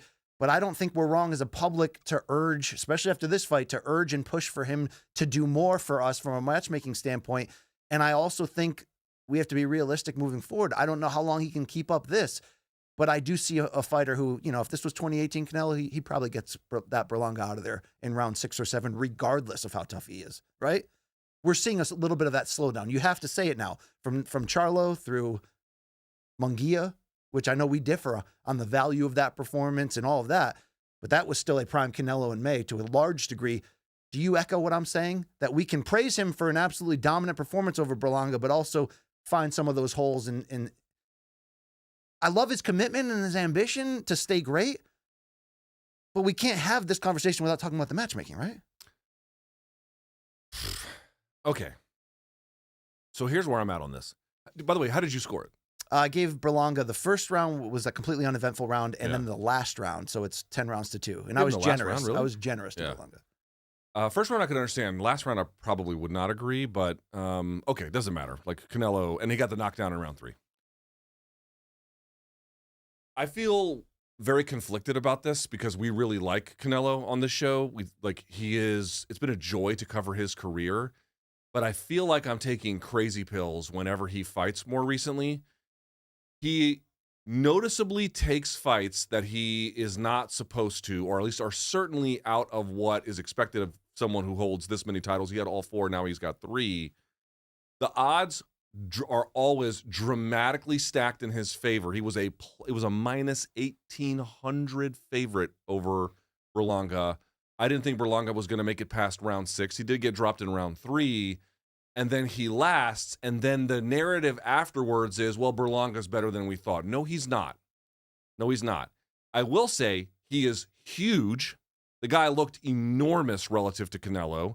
He can easily fight. He put on, he rehydrated 25 pounds. It's insane how big he was. 193, I think. So I can understand to an extent why Canelo couldn't put him away. I do get that. But I didn't see anything other than a little bit of determination from Berlanga that was impressive to me. Like, what was your favorite offensive sequence from him during the course of that fight? I can't even think of a single one. I thought the best moments he had offensively, he got cornered way too often. Like, the Canelo at will was cutting ropes off the ring and just putting him where he wants him. I thought Berlanga, whenever Canelo would start to heat up in those moments when he was cornered, did well to plant his feet and throw back some big rights. And they weren't always landing, but there was enough power there where Canelo had to respect it, and that would give him some air. But I don't know if I disagree with the people that are aggressively saying he never tried to win, though, Luke. I just think he was outgunned, and I do think there was part of him that thought, I'll get a moral victory here if I go the distance and show my toughness. And it's not like there's not value in that. People respect him a lot more after this. I don't think it plucked him up on the elite level, but he's going to get elite level fights after this. You know what I mean? Him against Caleb Plant, who won on this undercard, would be a hell of a fight. But I think it's a little bit of everything. It's a little bit of Berlanga overachieved in that category. Canelo did look great, but it's also it's an aging Canelo there. Did you see that?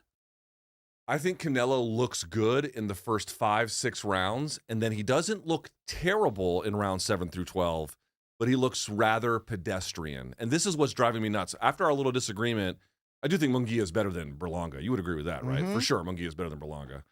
I went back and I looked at when the fight was booked. What were people saying on some of the places that I read? Boxing Scene, Bad Left Hook, you name it. And everyone was like, really? He's fighting this guy. He's handpicked. He's cherry-picked. Then after the fight, the narrative is, wow, Munguia is so much better. Canelo is raising the stock of people that don't have the right to have their stock raised at least this much. And he's doing it because he's at a stage in his career where he buried the stock of Jermel, to be fair. That's Jermel's fault. Because he really underperformed. Hit it there, Long Island Luke. Here's what I feel like we're getting. I feel like we're getting the Harlem Globetrotters of boxing. I feel like we're getting the Globetrotters versus the Washington Generals. That's aggressive. Where he's setting up fights where they're not like fixed. That's not what I'm saying. Sure. But, he can show a little razzle-dazzle. He can spin the ball on his finger. Well, when you asked me about the right, crowd, he can put it between his legs. He can do the whole bit, and everyone wants to come to see the show. That's what I was going to say. When you asked me about the crowd, it felt like it felt like a rock concert crowd. It felt like people that were just happy to pay to see Prime Canelo on Mexican Independence Day weekend. So he is, from a marketing standpoint, from a commercial standpoint, leaning hard into that. I'm in the late part of my career. I'm almost like this touring act. I mean, Ali did that all over the world, in between still striving to fight for the title. But we're running to a point where, the act is, I mean, we gave him this year. I don't shit on the Munguia fight because of Munguia's unbeaten record at that point, and he had won some big fights, and look, he tried to win that whole fight. Luke and I can debate on Twitter all we want, how Canelo's reveal of that he did carry Munguia in that fight. I think he carried him from the idea that he didn't want to finish him. He wanted to let his countrymen go to the distance and have his moment. But let's be honest, Canelo is fading a little bit. Boy, can he still bring it. He's a showman. He can raise his game. But obviously the question comes now to who is he going to fight next? Here's what I didn't like. I didn't like that he didn't have an outward plan ready and a name ready. Terrence Crawford was there. Terrence Crawford actually hopped from ringside at Canelo, and then suddenly he's right next to Turki Al-Sheikh ringside at the Sphere. You mean Kendrick Lamar? Yeah, Kendrick Lamar. What I don't like is that Canelo took that I told you so tone and said in the post-fight interview, what are they going to say now? They said I won't fight younger fighters, and look what I just did. Don't do that, Big Red. Don't do that. Yeah, what is that, dude? Don't do that. Like, the argument here is really, and we bring it up all the time. I brought it up on the weigh-in show and the press conference show with all the smoke fight and Andre Ward and Berto and Durrell of, does he deserve that? Has he achieved enough that he deserves now to call his own shots more than ever and almost have a late career Floyd run where it's like, I'm not always going to give you what you want. I'm going to play my hits, but then I'll sneak in and still give you the big ones. Is that just what this is? Or were those comments from Canelo just showing that, like, maybe he doesn't get it? Like, is he starting to, love the smell of his own farts, as you would say, and living in a vacuum of no one's going to tell me what to do? I'm Canelo. Because the decisions he make moving forward, I think to some degree will have a lasting effect on his legacy. Now's the time. Let's fight Benavidez or let's fight Crawford. Now's the time. What type of patience will the audience have moving forward? Now, Mike Coppinger of ESPN did report leading up to fight week that a conversation he had with Canelo said that Canelo's watching closely Bivol Better Beef, and that he specifically Give me a break. He said Better Beef's too big, but he said he specifically wants to fight Bivol in a rematch if Bivol becomes the undisputed champion.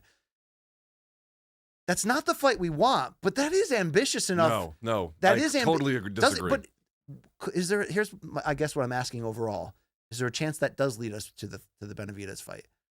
If Canelo's mind that he's gonna, because Canelo looks back and says that he was very flat against Bivol. I mean, it may have been the case, but just he fought a better, bigger fighter in the end. Could he win a rematch? You got to argue that for yourself. I don't know. But if he did, he'd be the undisputed champion, and the next guy up would be David Benavidez at light heavyweight. So maybe that's a road to get there. Or maybe it's Canelo saying, I'm going to get to Benavidez eventually, but I'm going to do it on my terms. And my terms is I want to be the champion going into that fight. He's never going to fight David Benavidez, and it's time to let that little imagination go. He's never going to fight him. It's never going to happen. He will never fight him. Understand? You can't justify that because if his complaint is the rehydration, you just fought a young dude who just rehydrated to 193. All of his arguments about why he can't or shouldn't fight David Benavidez completely fall apart given who else he's fought and under what terms, like fighting Kovalev at 175 and everything else. Dude, he's never going to fight David Benavidez. And the Bivol call out to me is so utterly ludicrous. I can't believe people are even entertaining it. Here's what he's doing. He's taking fights that are well beneath his level. The Berlanga fight, just an opponent who has at no point was there any intrigue in that fight about whether or not Berlanga could do anything to him. Nothing. Went around if he was lucky. It was 120, 107 on my scorecard. Then he wants to go back to a fight where he has no hope, right? You got a fresher version of Canelo already lost to Bivol. Now one that's even older with more tread on the tires. Granted, he hasn't had like grueling fights per se, but he certainly is older now. That's going to do better against a still surging Bivol, who, by the way, Bivol's got work against Better Beef. Bivol's getting older, too. We got to be honest. Okay, but he's got work against Better Yes. Beef. Is he even going to be ready on any kind of timeline where it matters for Cinco de Mayo? But it is the biggest fight Bivol could have, probably with the exception of Benavidez, but I think Canelo's a bigger fight, obviously. This is my thought. He's bracketing. He's taking fights that are way too easy, or he wants to take on fights where it's hopeless for him to win. And he can say, aha, you see, I even tried to get this fight. I don't agree with that part of it. And the fights that he has, the weight classes where he has belts against the opponents he should be fighting, Benavidez. You could even, Morrell's at 175 now, but Morrell was kind of in that conversation for a time. Wasn't he the mandatory or he had that yes, interim he was a freaking title? mentor. Yeah. He was in that conversation. He's missing all of those. To me, it is not impressive to take on a challenge you have no hope of winning. Yeah, this is too much control right now. But this is what you nailed it. The sanctioning bodies won't strip him, because he's Canelo. The fans, I'm not gonna say that they don't care who he fights, but if they're still gonna pay for pay-per-views and sell out the T-Mobile, what incentive does he have to take these tough fights? He did prove somewhat stubbornly, I think, what he wanted to on Saturday. That, okay, of all the potential options, this is the one you guys wanted the least, but this is the one I want because it's very sellable. It's Mexico versus Puerto Rico. We'll do it on the holiday, and we'll see what this young kid has. He proved that they're still going to come out. There's a sold-out arena, 20,000, and it was rocking. And he's still in that window where people just want to see him. They just want to see him. It's at the expense of the division. He's holding up 3 of the 4 titles for sure. But I think he proved his point stubbornly that, like, I'm still that guy. I'm calling the shots. But it will be diminished returns commercially moving forward until he makes that challenge. So is there a challenge available outside of Crawford, Benavidez, or Bivol? There's nobody. I mean, doesn't seem like he has any interest in Morrell. So, yeah, there's nobody that would move. Let me back up. Sorry to interrupt. Could he fight the bigger Charlo? Yes, but the bigger Charlo's going to have to come back and reestablish in a fairly big way, right? Okay. But yes, he could fight the bigger Charlo. That is at least possible. That would be the best thing that I think the PBC can do, get Big Charlo back and active and see what we have here. Right. And there's a lot of questions. Another fight I have no interest in. Zero. None. I have not a fucking hint of interest I'm with you. in Canelo fighting Big Charlo. I'm with you. It's got to man. Very quickly. Just do Crawford. Just do Crawford. We would shut up right now, right? I would take Crawford. I would take we Crawford. Kendrick Lamar. BC, very quickly. Is this the end of Danny Garcia? Yes, I think it should be. And I think he showed that with the inability to throw. And there's, those are one of the big telltale signs. One is the chin if a guy's too old, right?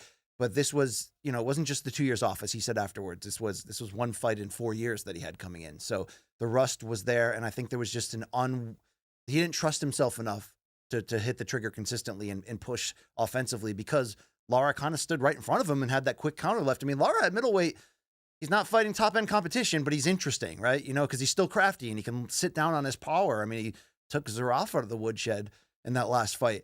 But it was disappointing to see the way that DSG went out, because he's always been such an honest champion and such a hard worker. And for anyone that wanted to criticize him or didn't like him because his dad was loud, and there were times that, they thought Danny was getting matched softly. In reality, though, I think we look back and he more often than not would match himself very tough. But there was that stretch, the Rod Salko fight, whatever. But I think through that, we came to know who Danny is as a person. And I think his courageous mental health headlines the last couple of years were very good as well. But he didn't have it. And it was just sorry to see that so many rounds had to go by where that crowd was booing the crap out of it. It was becoming a little bit of a sore thumb. And luckily, though, after the knockdown, his dad threw in the towel and got very emotional afterwards. And his dad just recovered from a stroke. So there's a lot of heavy emotions there. But the dad did the right move. I hate to see Danny go, but he's got to go after this. Angel Garcia is a maniac, and we were there. Angel, come on, he goes by Angel. Okay, I mean, I read it on paper, and I just go to, if his last name's Garcia, I'm going to say Angel, but you're right, Angel. Angel was a maniac before he fought Lucas Matisse. You remember that? Yes. On the Canelo and Mayweather? He's no Valentino. Dude, he was a fucking maniac rooting for Danny Garcia, and sure enough, Danny pulled out the win. That was a great stoppage by his father. You rarely see that in this game. His dad clearly cares for him. Good stoppage. Last thing I'm going to ask. And I think Danny's a Hall of Famer, by the way. I think he's a borderline guy that should get in. A Philly guy who I don't feel like Philly fully embraces, by the way. I don't quite get that. Last thing on this, the funnest fight to me on that card, Caleb Plant versus Trevor McCombie. Yes. Really fun fight. Early on, Plant gets rocked and dropped. Dude, McCombie maybe twice. His running start fake and then come through. Fake with a wild left hand and then come through with the right cross was becoming a problem for Plant to pick up. That even though Plant was significantly better than this guy, dude, he was having legit trouble getting out of the way of that. He was very physically strong, too. You could tell Caleb was having a hard time dealing with just how strong he was. How smart is Caleb with Redman in his corner and Caleb's dad in his corner, Richie, that they were able to make the adjustment that the only offense McCombie had that was approaching on the level of becoming a problem was those running combinations. So they just crowded him and made it an inside game. This turned out to be a perfect resume builder for Caleb's comeback here after 18 months to return to the elite of 168, because he showed a completely different side to his game for the first time. And dude, he crowded the shit and made out of McCombie and made him largely ineffective. That was brilliant. Who should be next for Caleb Plant? I mean, he wants Canelo. He's going to have to do more than that to get back in that sweepstakes. But I mean, I'd love to see him against Big Charlo if you get Big Charlo rehabbed and back in there. But I don't know who the obvious opponent is right now. Do you? He bought EdgarBerlanga.com, and Edgar said he was going to sue him. Okay, that is the right opponent right now. I wouldn't be mad at that. No, that is the right opponent. I mean, there's no shortage of people throwing shots at Caleb Plant or trying to get in line to take shots at him, it seems. Yeah. But not all those guys are in his weight class like Ryan Garcia. But but that was a big win for his brand, you have to admit. And people love him. People are beginning to get, yes, you're so right. People are beginning to get on the Caleb Plant bandwagon, and I'm happy for him. They like that he kind of stands on business. They love he does not back down. He's a blue collar dude. Yeah, I think he had a great night. All right, we got to move this along. Topic number 5, we'll end here. Michael Chandler, BC, is now moving on from Conor McGregor. He's going to be fighting in a rematch, Charles Oliveira, as the co-main event at the UFC 309 show. This will be the John Jones-Stipe card in November. BC, simple question. Was Michael Chandler, again, he could fight him later, but for now he's moving on. Was it the right call by Michael Chandler? I think it was because, man, all those rumors last week was that, Conor would go in this direction or this. I mean, it was a big cluster. Fuck. I don't know whose fault it is in the end, Luke. Was it that Conor could have pushed through the injury and should have just gotten that fight out of the way? Or was it UFC trying to delay him is the new theory of everybody because he's got 2 fights left and they can use that on the new TV deal as a sweetener. I don't know if I buy that either, Luke, because it seems like he could have just fought. But I think this news ties in with the comments that we saw from Conor at the BKFC fight over the weekend too, which was, him asking openly for UFC for a chance to box, for a chance to partner with them and do another big one. Whether that would be Canelo or Pacquiao, I don't know what they're thinking there, Luke. But considering how uncertain this whole journey through everything with Conor has been, I think this is perfect. This is absolutely perfect for Chandler. It's a great fight. It bolsters the MSG card, in my opinion. It puts him back in title contention legitimately if he gets the win. I know some are saying he didn't earn it. He's known of late for big losses, right? In big moments. You can question, he's 2-3, and you can question, I guess, in hindsight, the full quality of those 2 wins, but he's been a company man, Luke. Give him this. I don't know what it means, though, for Conor, because some people are saying Chandler can still rematch or still have the Conor fight anyway after the Oliveira. Does he need to beat Oliveira to get that? Does a loss matter? What do you think about Conor? I think he has to win. I think if he loses, Conor loses interest. But the weird part is this fight's in November. I don't know how the Charles Oliveira fight's going to go, but the first Oliveira fight, remember, he got rocked real bad in the first round. Then he got finished off in the second. So I like the fight on those terms. I would still favor Oliveira, but I guess we'll see. He's 35. It's not like he's a spring chicken either. But, Chandler will be 39 up here coming soon. Yeah, he's got to. But, dude, here's the thing. He burned 2 years. Remember, after he beat Benson Henderson and he went to the UFC, he was 34 years of age. For a lightweight, you got one little chapter left to really make it work, and he burned 2 years. Was this enough of a get well gift from the UFC for him being a company man and burning those 2 years waiting on Conor? Do you think he's getting overpaid for If he gets pay-per-view points from this on a John Jones card, then that's definitely pretty decent for sure. And a promise for a big fight winner. And a promise for a big fight, and he's getting a guy he could get redemption over, so there's that. Plus, dude, Charles Oliveira he didn't look great against Saryukian, but Chandler's not going to pancake him for 3 rounds. He might do it a little bit, but he just is not that guy. So it stands to reason. Be a wild fight. Too. Exactly. And so to me, this is actually like a good fight to add to that card. I'm just saying he waited and waited and waited and waited, and for what? Well, I think they probably told him if you beat Charles, you'll be in legitimate contention for the title. Okay, last question about this. Right? That had to be the conversation. Probably. But then where does Conor go? Okay, does Conor come back at all? Does he come back at all? Yes, because he wants to do other things, box, BKFC, right? He wants to do all that stuff. I think he wants to be done with this UFC deal. But then again, why did he pull out if he could have pushed through with that injury? There's a lot of stuff behind the scenes that we don't know, and maybe we shouldn't know because it's all the private negotiation and pushing. But I don't know how to answer this question. I think that Conor will inevitably have to try to get out of that deal. Do you think it's related at all to the future TV prospects? I mean, Jeff Bezos of Amazon was at the Sphere with his wife and prominent in the front. They're going to have a monster deal in some form, whatever it looks like. Or they'll split up the deal. A little bit on Amazon, a little bit on Netflix. So do you blame Conor? Because there was a word that we heard that Conor could have pushed through with that fight. I think he could have pushed through.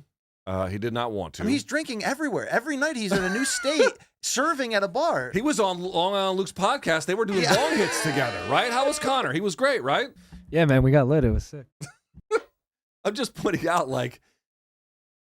here's what Chandler was doing. He waited and waited and waited. They booked it at 3:03.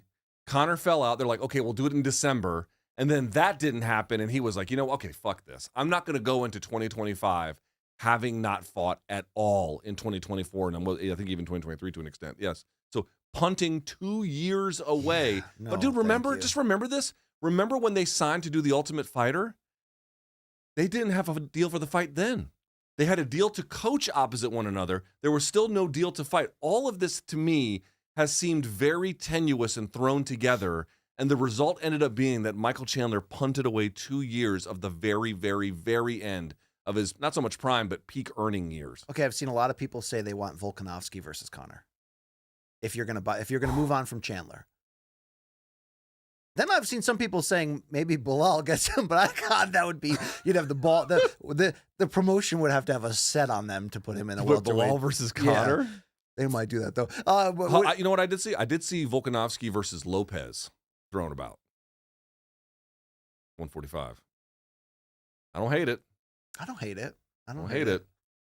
That's a fun one. There's so many good fights you can make. And by the way, don't forget Dan Hooker. still floating out there. He just had a big win over Gamrot. That's true. He needs a dance partner too. Oh, you're saying Canelo, God. Connor versus Hooker would be like the perfect shootout to see where he's at. Dustin wants one more. How about Dustin versus Hooker too? The first one was incredible. Telling UFC I don't want Chandler, is that a part of this too? I don't think he was ever really all that interested in that opponent. Okay. Yeah.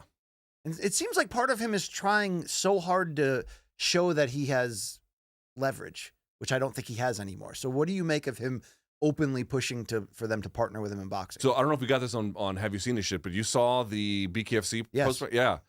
He looks a little lost, if I could be honest. Yeah. He looks a little bit, I mean, I think some of this he has brought on himself with the drinking and then the pinky toe injury. He's living the life.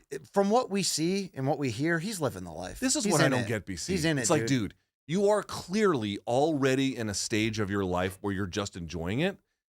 Stay there. Yeah. Stay there. Oh, these guys, they have egos. They want to go do stuff. I don't care.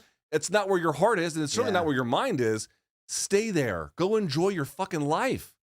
If I was 37 and I had fuck you money for the rest of my life, I would tell all of you to go fuck yourself, and I'd be out of here. Oh, you tell us that anyway, so it's great. BC, before we get to the DMs, yes, let's quickly do a bit of a read here if we can. BC, you know when you discover a new binge-worthy show or a song that you bump, the fuck? Or a song that you bump on repeat and you have to share it with your friends so they can experience just how awesome it is. That's kind of what it feels like when you discover that Mint Mobile, BC, offers premium wireless for $15 a month when you purchase a 3-month plan. It is such an awesome deal. There's no way you can keep it to yourself, right? Dude, $15 a month? That sounds absolutely legit. Friends don't let friends overpay for wireless. So say bye-bye to overpriced wireless plans and switch to Mint Mobile. Why should you? How about because of the fact that Mint Mobile is here to rescue you and your squad with that premium wireless plan starting at $15 a month. All plans come with high-speed data and unlimited talk and text delivered on the nation's largest 5G network. You can use your own phone with Mint Mobile. Any Mint Mobile plan, you use your own phone and bring your phone number along with you and all your existing contacts. Damn. Ditch the overpriced wireless that you have. Get with Mint Mobile and get 3 months of premium wireless service for $15 a month. Damn. All right, so to get this new customer offer and your new 3-month premium wireless plan for just $15 a month, go to mintmobile.com/combat. That's combat with a K. Mintmobile.com/combat. Cut your wireless bill to $15 a month with mintmobile.com/combat. By the way, $45 upfront payment required.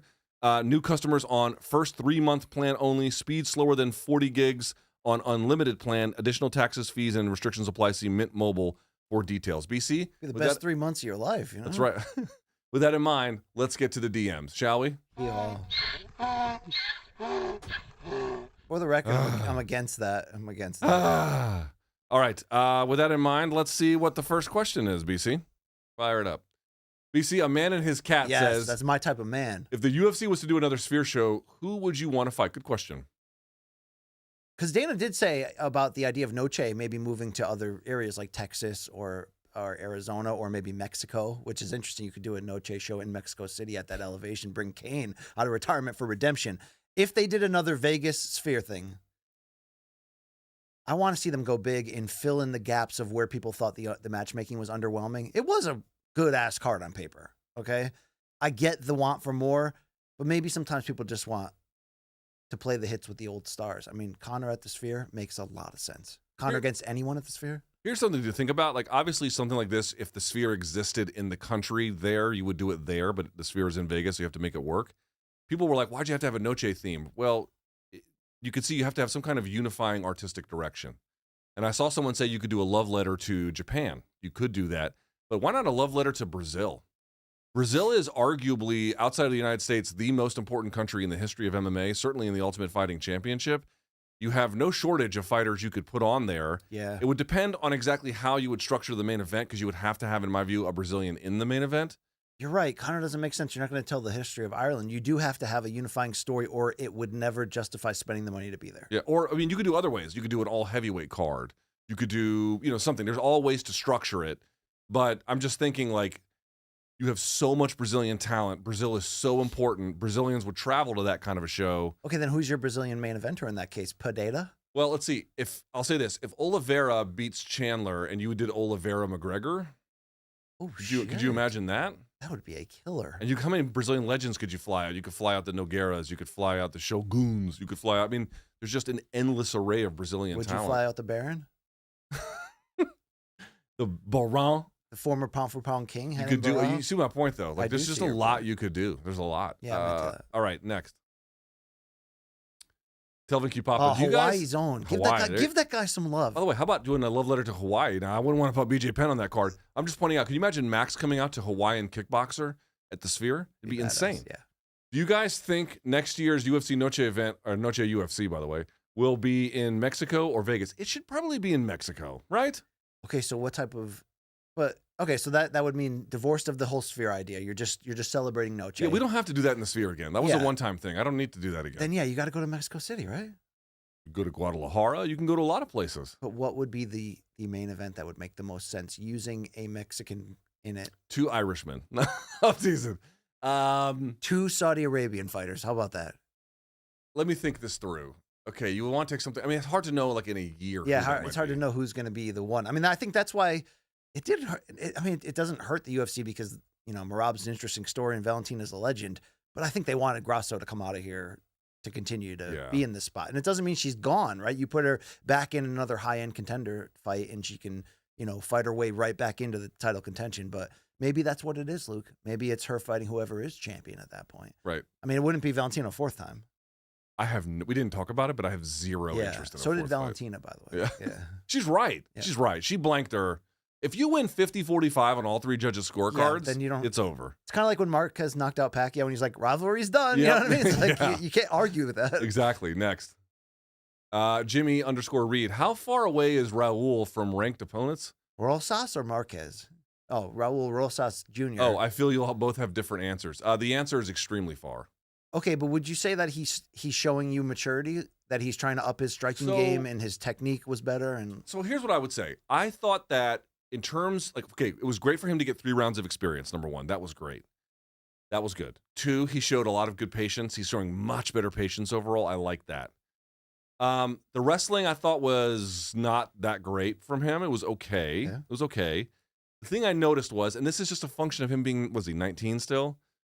He got hit with a big shot. And he would immediately try and land one back. Not great. it's still young. It's very. This is what I mean. I mean, he's Here's 4 the- fights before 19, right? 4 fights. Yeah, this is my thought. My thought is what's the rush? He's 19. He can fight guys like this for a good long while. Let's wait a little bit. I don't, even if he could beat a top 15 guy, which I don't think he could, I still don't, I'll do it. I still don't think it's the right idea. I still think you should give him some time. But he's the one who's advancing the timelines, to be very honest with you, Luke, from the standpoint that he came out this week and said, I'm going to beat Umar Nurmagomedov for the title, defend it a bunch of times, and be out by 25. People always say that. A lot of young fighters say that at certain points. Do people ever back it up and just walk out at 25? No. No. All right, next. We got to wrap this up a little bit here.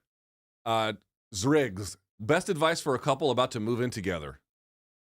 Make sure you're fucking a lot. That's actually not bad advice, but Seriously, don't become roommates. That's the worst thing you can do. Yeah, but I mean, it's the same advice you give to marriage on compromise, or maybe it's different because marriage there seems to be more of a lock and a hold, as where if you're just moving in sin, as they used to say, Luke. You know, it's easier to get out of that. But you gotta listen. Listen to remember that advice from Wesley Snipes in White Men Can't Jump.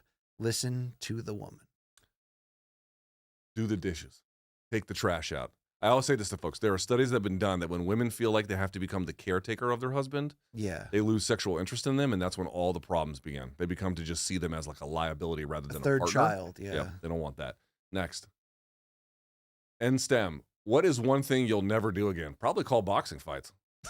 Vasectomy, definitely. To be fair, I mean that nothing took my manhood like that, Luke. But That is hilarious. You don't think you'll ever call another boxing fight? I would like to. I just don't think I'll get the opportunity. Yeah. But it starts with the belief in here and in here. You're right. Okay? It does. You're right. You're absolutely right. All right. Yeah. I mean, is there anything else, Luke, that stands out that you did once? You got amped up, you tried it, and you're like, man, never. Like, I'll never ski because I could just see myself shattering my ankle. Hard drugs. No interest. No interest. Yeah, I'm with you. I'm good. I'm good on weed, and that's it. I don't need any other help. I'm good on it. Right? Yeah.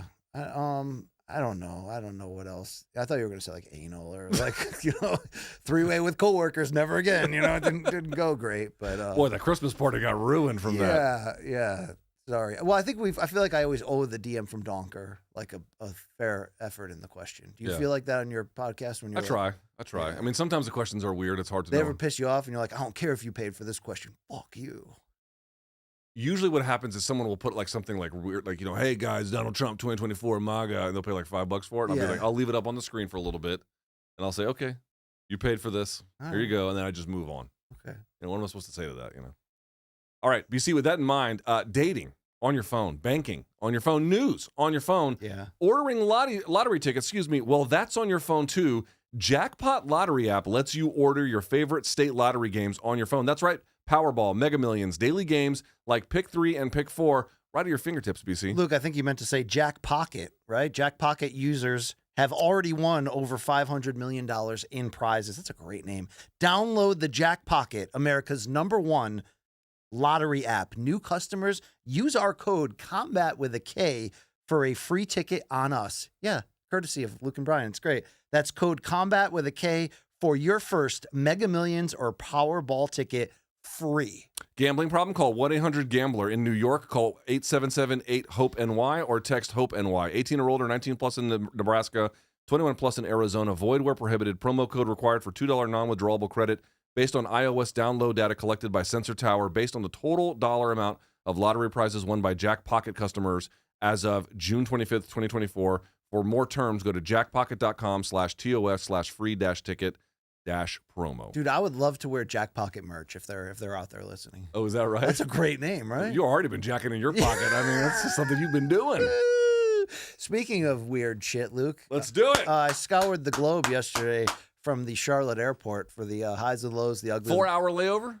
5.5 by the time we got there. The highs and lows, all that other shit. This is viral videos of the week. I hope you saw it. Let's watch it.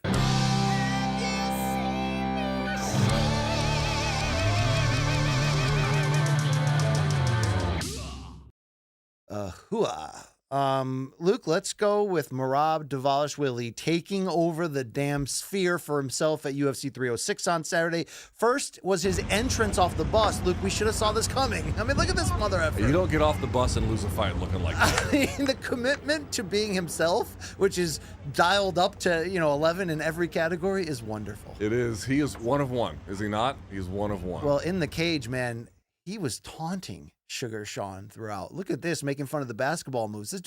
Between this and the weird kissing on the back of the neck. I don't quite get that. I don't quite get that either, but he was in Sean's head. He was styling on him. He was loose the whole night, man. Yes, but Luke, to the victor go the spoils. This post-dance celebration between Valentina and Merab with like all of the inner circle of UFC watching, I can get behind this wholesome fun. And it's a little bit different. I think the Kyrgyzstan dance is different than the Georgian dance, but they were rocking it. Yeah. They were making it work. I saw Jack joy. Slack said this was his 9/11. God. Did you see the celebration? I didn't add him on here, but the celebrations in Georgia after he won, like people in the streets, I love that. I love that shit. But Luke, I said to the victor, go all the spoils. Merab also got to smack that backside, hanging out with Eileen Perez.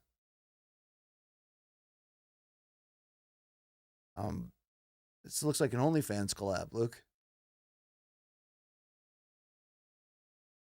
I don't know if we can show all of this. Are they about to have sex? Like, what is?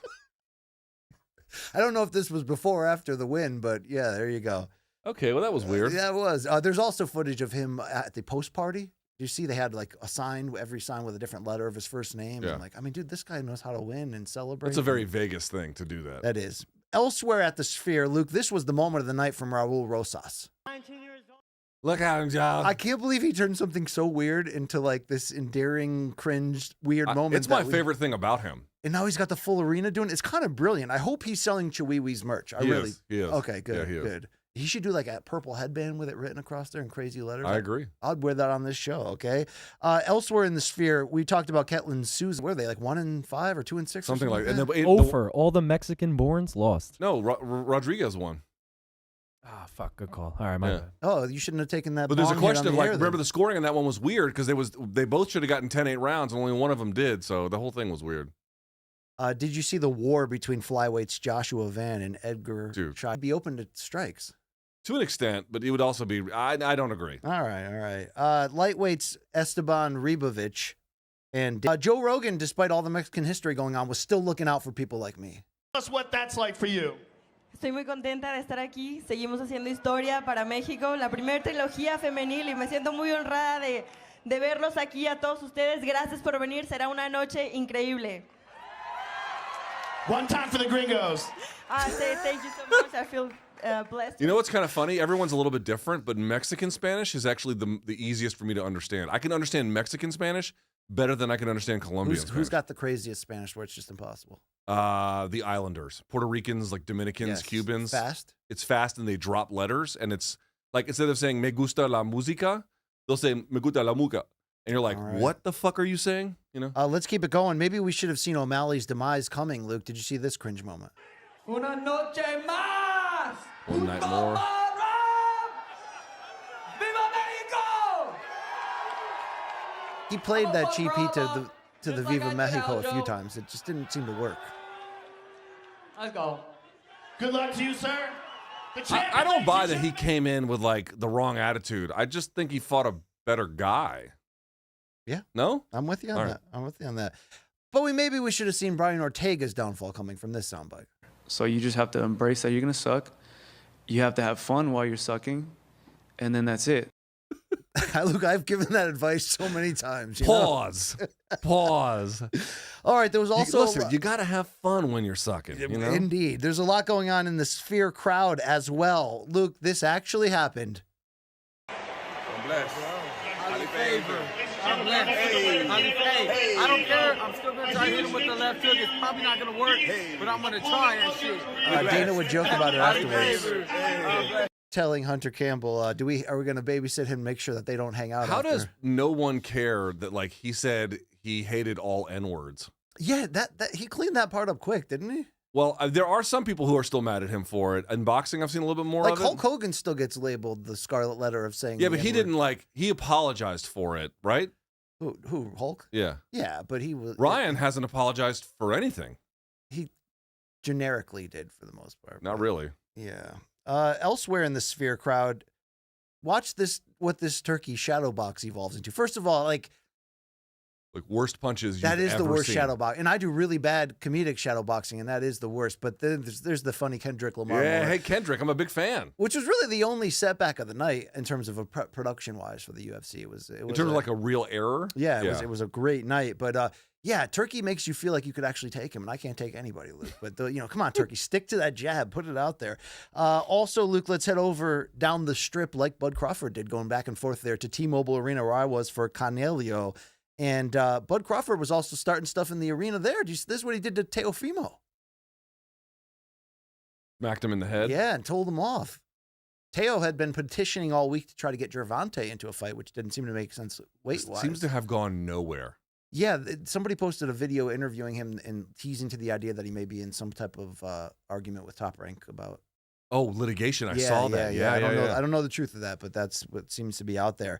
Also, Luke, Canelo at the Grand Arrival on Tuesday was petitioned with this indecent proposal. Great to see you, Canelo. Obviously, this man needs no introduction. The crowd absolutely loves you. One guy in the back said he would let you get his wife pregnant. The crowd, they are diehard for you. He's smart. He's smart. He's a smart, Luke. Yes, wow. That's hilarious. Caleb Plant was asked for 3 words here in this pre-fight moment. There's definitely been some animosity between you and Trevor. If you had to describe Trevor as a fighter in 3 words, what would you say? Not experienced enough. What about the other 2 words? Not experienced enough. Okay, there.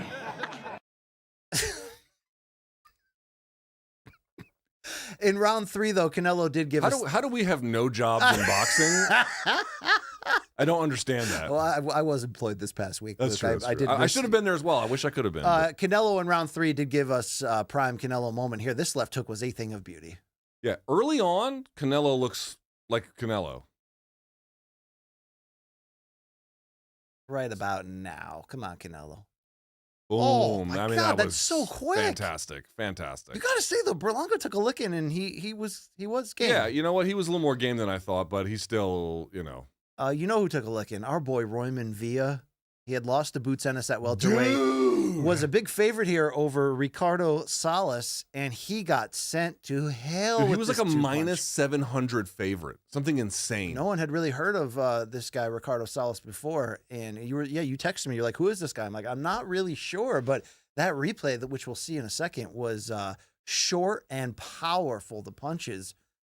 Hope he gets a big fight from there as you see I Sean couldn't Gibbons believe that. loving That's it. like Boots took him a while to break down. Yes, this guy's tough as nails, Villa. Normally, he's kind of like a Maidana type, but Watch at this. Watch this. Oh, Bah! damn.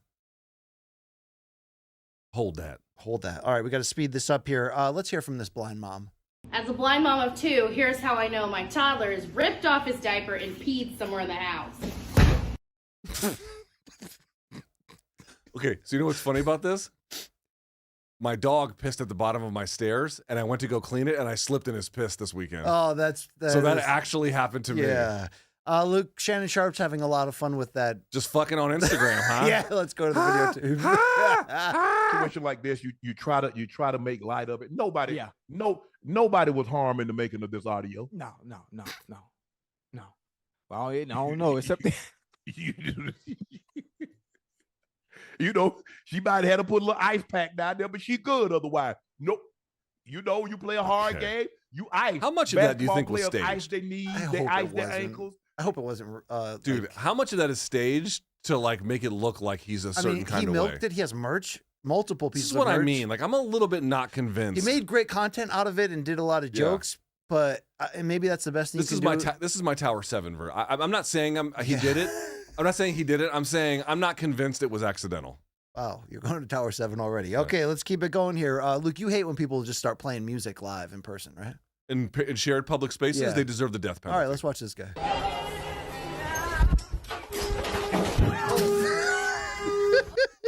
That's what should happen to every one of these fucking losers. Luke, if you weren't a pro podcaster, do you wonder what you would have gone pro in life? Like, what would have been your other thing? Failure. They asked this guy that same question. What's a regular day-to-day activity you think you can go pro in? Jacking off. I think you top 10. Come on, man. Shannon Sharp be like, oh, go James. I can go with left hand or right hand. Sometimes I didn't get clever enough. I can mind fuck I get right. Oh, wow. That is a... I probably would give him a run for his money in the jack off that department. man is yeah. a professional. Let's see the job of a lifetime, Luke. You want to work in your passions, right? Well, that's a great job. That is not Jerry's bad. got a great job. Jerry's getting it done. Your truck decal of the week, probably from Florida, but is that? No, I can't see. Luke, there's no doubt what that guy's about, right? No doubt about Get it. some Listerine in that guy's car. Jane's Addiction fight of the week, right? Came from the stage. I couldn't believe this. Dave Navarro on the guitar and Perry Farrell. Do the singer. Zoomers know who these fucking guys are? Probably not. I didn't even know they were still touring, to be fair. But Long this, Island Luke, do you know who Jane's Addiction is? Come on, of course I. Okay, all right. yeah, he knows good 90s music. But this was like they actually stopped the show. And What? that was Now watch. end. The next guy comes up and punches Pharrell in the... There it is. Punches him twice in the stomach. You see that? Oh, wow. He Was that uppercuts him some twice. rando from the crowd? No, security. Damn. Also, Luke, politics crossed up with MMA again. Let's see the tape. That never He happened. won the Olympic gold medal, and he's the UFC and was the UFC champion numerous times, actually. I wonder if I could take him. I'm a little larger than him. I wonder if I could take him in a fight. What do you think? Henry, you know who I'm talking about? Henry Cejudo. Henry Cejudo. Oh, Come here. Sudoku. Yeah. Sudoku. Henry Sudoku. Henry Cejudo. Cejudo, yeah. Oh, God. Then he hugged him like a little kid, you know? Well, Mr. President, I'm just honored, and I think I would have just bent the knee. I would never fight you. All right. Oh, Henry. my That's- God. that's Just something. blow the guy already. Bisping clip of the week. This one was floating around. What a guy, what a night. UFC 298, Anaheim, California. Certainly one for the books.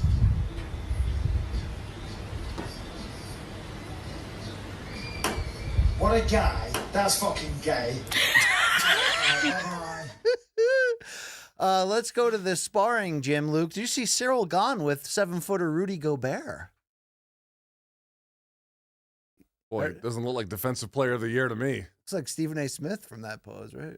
Remember when He's Stephen pretty A? athletic. No, he does. Yeah, yeah. Is this to prepare for Volkov for Gone? I think it's just to do some internet shit. Misfits Boxing in Dublin, I believe, over the weekend. You see the sucker punch in the crowd, Luke. Dude, this is a monster sucker punch. Watch this. Watch this. Bah! Oh, wow. Hold that, bitch. Damn. Dude, he fucking, as we say in the South, hauled off on him. Yes, yes. Luke, you a big fan of pirates?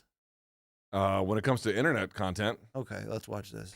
This is what I think pirates would be like if they lived in our lifetime.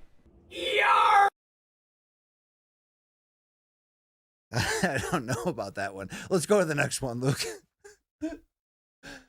God! What did I hit? Not again! Okay, this is something. And your baseball. Send your emails. Don't send them to me. I don't Send know. them to morningkombat@gmail.com. Send it to the not curator, to me. whoever not that to is. me. Here's your baseball jersey of the week. Okay. I mean, who paid for that? Come on. And finally, Luke, you gotta really commit to finding art in all places. This is my brush. This is my paint. This is my taint.